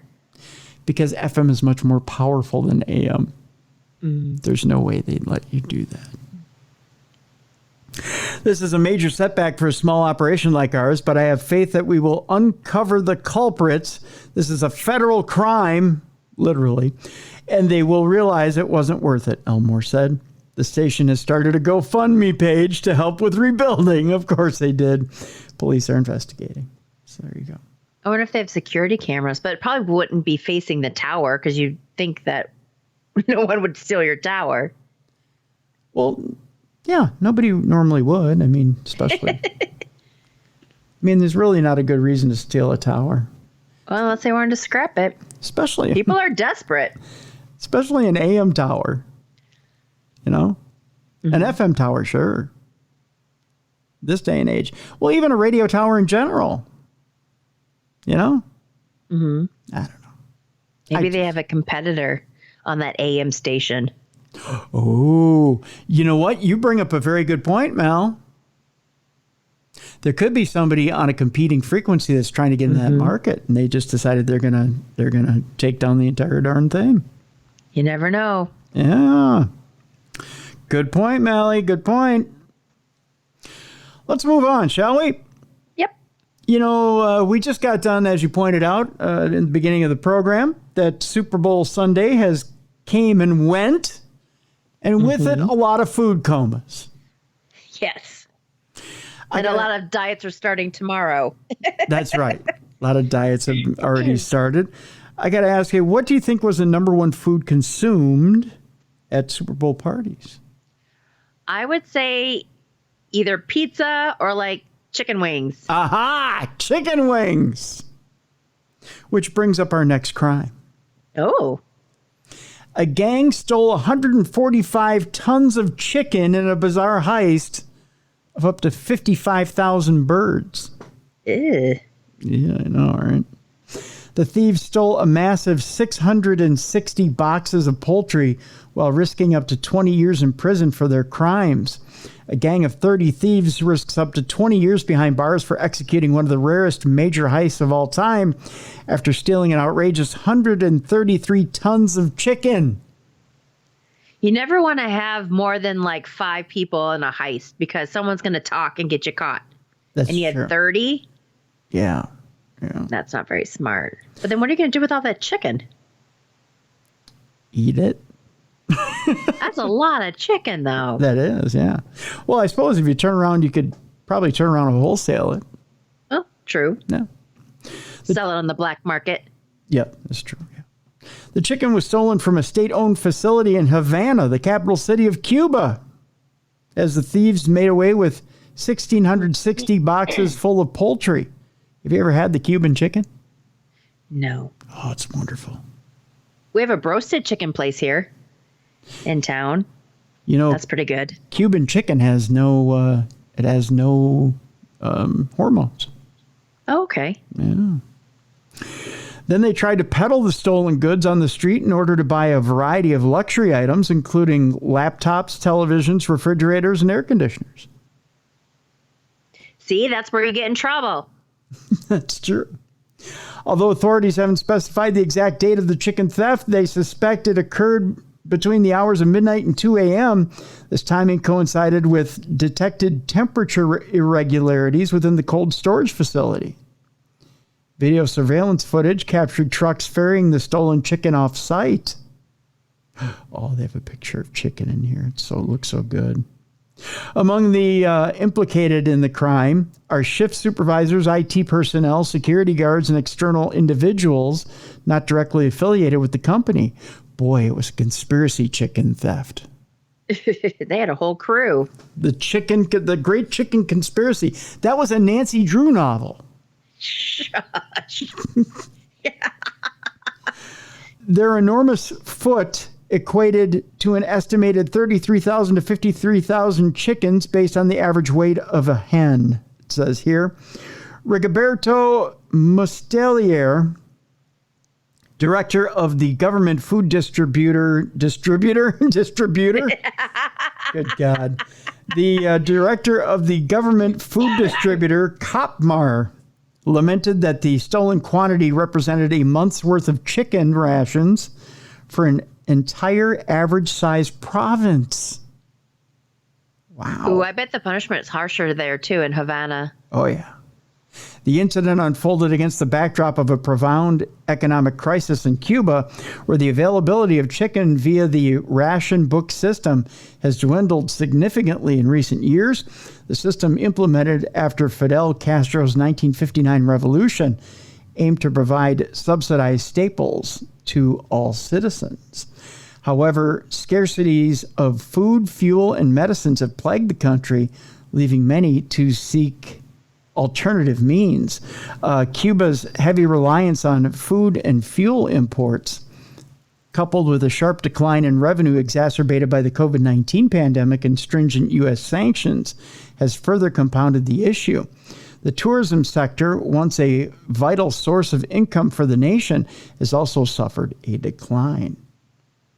So evidently their Super Bowl Sunday was chickenless. Just saying. 2 more stories left for Dumb Crime, Stupid Criminals today, Mally. Okie doke. This next one, an unusual one. All right. We go to a Lowe's in Cape Coral, Florida, where the suspect is clad in Cookie Monster pajamas. Surprised they're not in Michigan. I feel like everywhere I go, someone's wearing pajamas there. Right? Yeah, it's the weirdest thing. What is it with people wearing pajamas lately? I don't know. It's so sloppy looking. I know it is, isn't it? The Cape Coral Police Department is asking for your help with finding 2 suspects who robbed a Lowe's on Pine Island Road. The police department released photos of a man and woman in matching Cookie Monster pajamas. Oh, isn't that cute? Who tried to leave the store with items without paying on Sunday. When they stopped, the man revealed a gun in his waistband. That's if it would stay there. And threatened the loss prevention officer. Then they left the store. Did he have to do the voice? You know, the Cookie Monster voice when he... I don't know. An active search is underway for the suspects. A helicopter was spotted circling parts of Cape Coral, evidently looking for the people in Cookie Monster pajamas. If you have any information on the whereabouts, please contact the Cape Coral Police Department. When you do contact them and tell them where they are, bring the milk. You know, it's Cookie Monster. Just saying. The police warn that you should keep your distance from the pair if you spot them because they are potentially armed and delicious. Oh, jeez. Yeah. I feel like shoplifting has increased so much that they are just so... what word do I want to use? How they're not afraid anymore. They go in there, even like high-end stores, they just go in and steal it because a lot of people are told not to prevent the theft. Yep. So they just go in, steal everything, and just leave. Except for Target. They're getting strict. Oh, yeah. Yeah. She's noticeable. People have got to know who this lady is. That's a great picture. It is, yeah. She's right there in front of the camera. Yeah. Yeah. Yeah, Target is actually shutting down stores, and they're blaming it on theft. Yep. Retail theft. So. Not surprised. Well, that one doctor just got arrested for shoplifting at Target. Yeah. Yeah. And then I think, wasn't she like head of something in New Mexico, like the University of New Mexico? Yes. Yep. Yeah. I don't know. It's and, you know, it started with the flash mobs, and it started with flash mobs coming in and just removing a ton of merchandise out of stores. And then now it's getting to just people walking in and brazenly taking what they want. And big items at that. Yes. Yes. And then, Walmart, have you ever watched videos of like Walmart people stealing them? And you'll have like bystanders making fun of the people trying to steal. Like they do commentary. Yes. Yeah. Like someone loses a shoe and they're like, damn, she's come back for her shoe. And she's got like a big screen TV and she's trying to shove it in the car and the car's taking off without her. Freaking love those. They entertain me. They are the best. Finally, today on Dumb Crimes, Stupid Criminals, yes, we have no safe for work stories today, although this is probably the closest we're going to get today, Mally. Okay. We're dealing with dog urine today. Sorry, I know you deal with it every day, but we're dealing with it today on Dumb Crimes, Stupid Criminals. A dog urine row erupts after police staff member tells the owner to clean it up. A row or a fight has erupted after a police staff member was said to have ordered a man to clean up his pet dog urine. Or his pet dog urine. His pet dog's urine. I'll get it. Not the urine, but I'll get it. 56-year-old Steve Sherman was walking his 6-year-old pet Saluki rescue dog Margot through Bournemouth's main square last week when she cocked her leg to relieve herself. I do that as well. I cock my leg to relieve myself, if you know what I mean. So, as the NHS worker walked off, he claims an aggressive female member of the Dorset police shouted at him. You ready for this? This is from an actual police officer. Clear your effing dog piss. Brave community officer. He said when he challenged her, a community Council safety patrol officer allegedly threatened to have him arrested if he did not move on. Dorset Police and Bournemouth Council had a stall and a van in the Seaside Town Center as part of a day of action after several high-profile crimes, including a fatal stabbing in the area. Mr. Sherman said he would have cleaned up any dog mess, but he did not know what they expected him to do with dog urine. Was it outside or inside? It was outside. What are you can't supposed really to do anything outside. Yeah, what are you supposed to do with that? Right. Unless you grab like a cup of water and you kind of dilute it. But other than that, you can't really do anything. Right. He has reported the incident to the Dorset Police Complaints Department, which is looking into the full circumstances. Mr. Sherman said the woman got really aggressive and was waving her hands around and putting her hands on her hips, saying it was disgusting. He claimed he was asking for an apology from 2 community safety officers, one of whom allegedly told him he'd be arrested if he didn't leave. A Bournemouth Council spokesperson said, "Our community safety officers were only involved in this incident in an effort to de-escalate the situation and seek a resolution for the gentleman involved. They acted with politeness and a calm manner throughout. None of our staff heard the police staff member swear as is alleged." Did she think maybe the dog did number 2 and not number 1? Because sometimes it's hard to tell at first with dogs when they're squatting. Yeah. So maybe she thought it was the other one. I think you're right. I think maybe that's what happened. A Dorset police spokesperson said all relevant lines of proportionate inquiry will be assessed to establish exactly what happened, and it would be inappropriate to comment further at this time. Although I hear the entire council got together and said, "Hey, just clean your shit up." That's what they said there. But that'll do it. That's Dumb Crime, Stupid Criminals for this week. Mally, what you got going on? I have to bake Valentine cookies. Oh, yeah. Yep, I've got to pass them out to my neighbors. I've got this one lady who I just love. And unfortunately, her husband passed away a couple years ago. So Derek and I try and take care of her. Mm-hmm. But I swear to God, that girl is quick when the garbage can people come, because she keeps taking my garbage can and putting it aside next to my house. Yep. And I'm always trying to do her garbage can because I don't want her going up and down the stairs a lot. Yeah. And she got to it first today, so I got to bake her some cookies to say thank you. Oh, that's nice. Yeah. Yeah. Big holiday here, Valentine's Day. Mm-hmm. I'm not a big believer because in Valentine's, like, I could take it or leave it, but I do like cookies, so we're gonna make some cookies.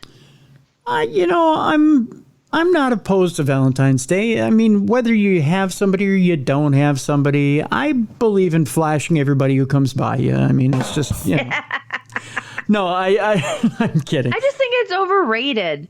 I don't know. I am a romantic person because I sound like I'm not. But I just, with that, every day should be Valentine's. It shouldn't be just one day where you give, roses and you go out to dinner. Like, everyone does the same thing over and over again.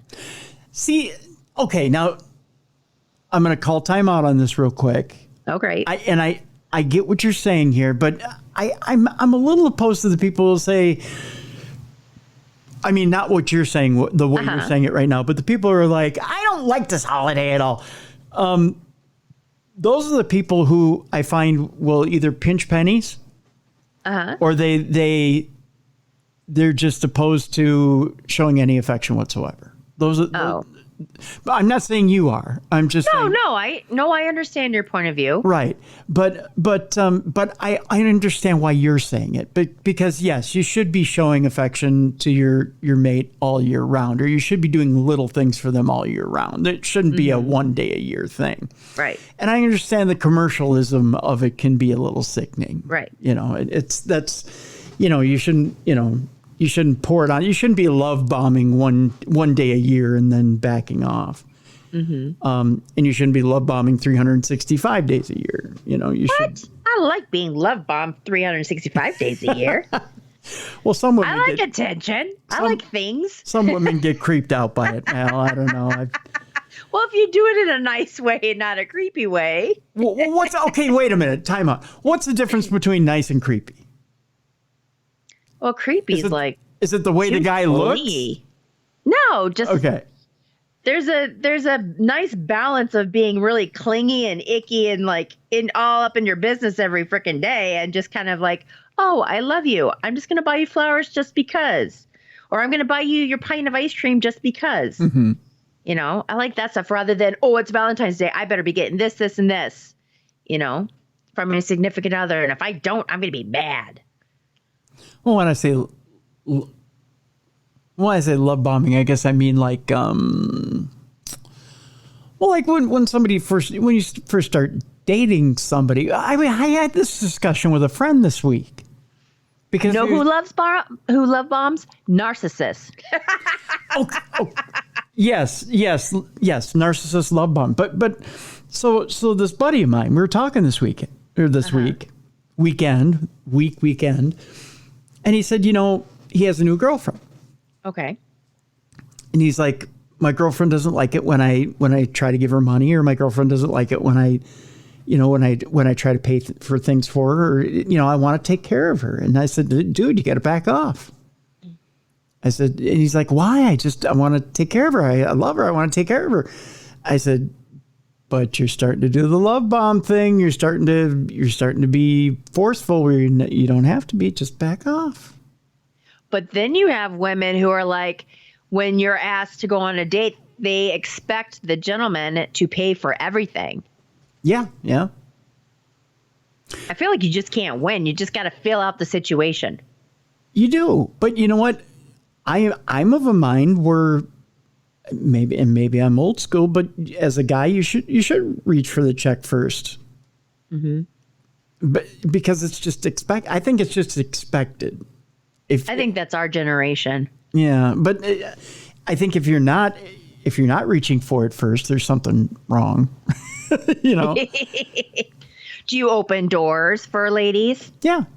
That's good, because some guys don't do that anymore. And pull out chairs, and then keep them there. No, I'm kidding. But yeah. Why not? I mean, why not?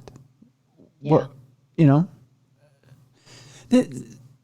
Yeah, although sometimes I get looks though when I hold open a door, kind of like, what are you doing? I hold open doors for people, whether it be guys or girls. I'm like, here you go. I think it's because I have this weird brace and tennis shoe on my foot. They're kind of like, aren't you handicapped? What are you doing holding the door open? Yeah, I think that's the reason I get the weird look. But no, I think so I had to have a talk with this friend of mine, like, you know, there's a line. I don't know where that line is though. It's hard to tell somebody. Right. There's a line between healthy and unhealthy. But what does his girlfriend say? Does she like that he wants to take care of her? Because maybe she had to take care of herself with her previous relationships. Or is she like, hey, dude, I can pay for myself. I can do this, this, and this. Because maybe she feels like that she's independent. She doesn't need it, you know, his help. She doesn't want him paying for her, and she's told him. Okay. Well, then he needs to respect that. Yeah. So at least not right now. I mean, right. Yeah. So save all that money that he would be spending on her, and then take her on a vacation in a couple of years. There you go. She'll probably appreciate that. Exactly. There you go. So yeah. Exactly. Great advice, Mally. Great advice. So it's this time of year gets tricky because as a guy, you want to make a big show of it because you do love her. You do care about her. You want to show her how you feel, and you want to take her to the best restaurant in town. You want to have a dozen roses waiting on the table, and you want to, you want to do it up. You want to do it up right. You want to have somebody playing an instrument in front of the table. You want to make a big show of it, and then, but you don't want to bring her to the table and then have her go, oh my God, this is so embarrassing. You're such a freak. Right. This is uncomfortable. Or what if you just started dating? Like you've only been dating for like 3 or 4 weeks. It's like, okay, do we celebrate Valentine's or do we not? Because it's still a new relationship. You know what about that? Because sometimes like you don't start calling each other boyfriend, girlfriend, depends how serious you are, until like maybe 2 or 3 months into the relationship. So if you just start dating, it's like, how how do you celebrate the holiday? Because what if she goes all gung-ho, like makes you brownies and buys you gifts and all this stuff and expects, you to wine and dine her, and you don't because you've only been dating like 3 or 4 weeks. But why wouldn't, if you just started dating, why wouldn't you go out for the holiday? That's what I don't get. Well, probably because there's nothing available. All the reservations are taken. Well, that's understandable. But even, why wouldn't you, like, White Castles do the coolest thing? I shouldn't say the coolest thing, but even like if you weren't able to get a reservation, you can go to a White Castle and you can sit down and, although I hate their food, I know I'm going to get emails about that. I mean, you could still. Well, you're not getting a sponsor. Yeah, right. Sponsorship from them. I mean, I hate their food. I mean, I love their food, Mally. It's great when I have a colon blockage. But no, I'm kidding. We did have White Castle on the program at one time. Oh, did you? Yeah. Yeah, they're at-home sliders. They were delicious. You know what? I think I read something where the U of M, University of Minnesota, did a study like in the 1920s, 1930s, where I think it was like a weight loss program or something that they did where people, that's all they ate was White Castles. Yeah, really? Yeah, I think so. Or I'm getting it mixed up, but I swear to God, it was something with the University of Minnesota did some type of study with White Castle. It's probably because they slide right through you. Nothing smells worse than the morning after. Oh my gosh, when we used to go on our investigations and we'd hit White Castles on our way back to the hotel, and then the next morning you go knocking on their door to wake them up, and you're like, oh my God, the wall of stench. God, it was awful. You can smell that as you describe it. You know that? Oh my God. Because they would get like a suitcase full of burgers. Oh. It was just like, There are certain things people can say in this lifetime. All they have to do is just say it, and you can smell it in your nostrils, and it will never leave. That's one of them. It's like the worst smell ever. Oh. That's what I'm talking about. But anyways, so if you want to bond with your sweetie, White Castle does a thing where on Valentine's Day where you can take her out and totally repulse her and she'll leave you for another man. But you can do it at White Castle. There's always a spot there. But there's always someplace. There's always someplace you can go. Hell, I think Denny's has a spot. I'd rather have a home cooked meal though. Yeah, exactly. Yeah. That's more romantic to me than a restaurant, because anyone can go to a restaurant. Right. She can make you a meal. You can make her a meal. Hell, learn to cook, guys. It ain't that hard. Yeah. Or you can cheat and do takeout and make it look like you made it. That's right. Yeah. See? But yeah, I don't buy the whole, even if you just started dating, there's still a reason to celebrate, So I don't know. I don't see why you wouldn't, if you had feelings for one another, I don't see why you wouldn't. So even if it's just staying at home and just doing a quiet dinner, I mean, I don't know. Hitting Walgreens the next day for your 75% off candy. Yes. Yeah, there you go. That's a reason to celebrate right there. Yeah. 75% off candy right there. That's a reason. And the flowers go back to normal price. That's right. Those are the reasons to celebrate right there. I sound like I'm so cheap, but I'm really not. No. There's 3 times a year where candy is right at the price where it has to be. After Christmas, after Halloween, and after Valentine's Day. And Easter. So 4 times. 4 times. Gotta have Easter. Cadbury eggs. By the way, I just noticed there's a picture on our last story. Oh, look how cute that dog is. I know, right? Is that a little Labradoodle? What is that? I have no idea, but it's cute. I don't know. It's a poodle, isn't it? I think it's a poodle. Yeah. It's a poodle doing its business. I don't know. Anyway. I'm saying that as I'm talking about candy. I have sick priorities. Yeah. So Valentine's Day. So are you going to post any recipes on the website? There's a cocktail I'm looking at about doing, and it's pink, so I might post that. Right on. So I have to get the ingredients. Right on. But I'm thinking so, because I haven't drank for a while, so it's about time. Very cool. Very cool. How about you? What do you have coming up? Well, as you mentioned last week, if you go to darknessradioshow.com, there's some updates on the website. There is not only links now for Potographs for Pooches for the event in May. There's a link for... that was an odd noise I made. It sounded like I just killed a cricket with my lips. Or you cracked your neck, one of the two. Yeah, or cracked my neck. There's a link for Michigan Paracon. There's a link for Michigan Paracon. Also, I wrote a blog last week about Linda Maris, who was our guest on Thursday. Linda Maris is a psychic who channeled Lenny Bruce. Okay. What I did is I put up a blog with some videos of Lenny Bruce. And if you pick up the book that she wrote, it's just a real small, short, compact book of her channelings of Lenny Bruce. Pick up the book, read the book, and then compare it to the speech patterns of Lenny Bruce in those videos.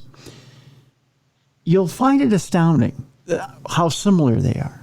The speech patterns of Lenny Bruce and what's put in the actual book, including some of the wordings that are used between the book and the videos. I think you'll find that they're very similar. So. Remind me again, who's Lenny Bruce? Lenny Bruce is the comedian that George Carlin and Richard Pryor cite as their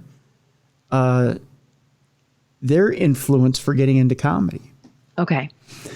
He was named the number 3 best comedian of all time by Comedy Central. Oh, okay. Yeah. So, and Lenny Bruce is also cited in many different songs. Most famously, remember the song "It's the End of the World as We Know It" by REM. Yeah. He's cited twice in that song. Oh. Yeah. You remember the line? Oh, yes. And now Lenny that Bruce it's going is through not my afraid. head. Yep. Yeah. Yeah. I just sounded like one of the puppets. Yep. Yep. Yeah. So he's or Muppets, whatever they're called. Yeah, his name is in that song twice. His name is mentioned in Bob Dylan songs. His name is mentioned in many different artist songs. But he's mainly known as a free speech warrior. Oh. So, yeah. Yep. Although he was also known as a very profane comic. He's one of the first comedians to be arrested on obscenity charges. Oh, okay. And he fought obscenity charges in front of the Supreme Court. In fact, one of his cases went in front of the Supreme Court in front of Justice Thurgood Marshall. Oh. So, yeah. So, and you can go back and you can listen to that show. It was last Thursday's show with Linda Maris, and you can compare and contrast. So there you go. So yeah, just kind of interesting. I wrote that blog last week. I posted it on darknessradioshow.com. You can see some of those videos right there on the blog of Lenny Bruce. You'll see what we're talking about. I think that's it. But yeah, there's some new updates on darknessradioshow.com. I updated a bunch of stuff on the website there. That's about it. Tomorrow on the show, Supernatural News, the return of Beer City Bruiser. Thursday on the show, we're talking Undersea Kingdoms. Ooh. Yeah. We've got all kinds of interesting surprises here this month, too. Very cool. Yeah. Mm-hmm. I got some things up my sleeve this month here now. Oh. Yeah. So, yeah. And I'm not talking about dog urine either. Ew. No, I don't know what that means. Anywho, it's been a weird day. I'm feeling weird. Anyways, so that'll do it for the show today. I want to thank you so much for filling in, though. Appreciate it. Oh, it's my pleasure. I'm glad that he's going to be back tomorrow. Yeah. Bruiser. Yeah. We'll have Bruiser back tomorrow. And we'll play some reindeer games. That's what we'll do tomorrow here on The Big Show. So cool. That'll do it. Be sure to check out paranormalgirl.com and everything that Mally has to offer over there. We will check out Bruiser tomorrow. and supernatural news right here on the best in paranormal talk radio. You've been listening to the best in true crime programming right here on True Crime Tuesday.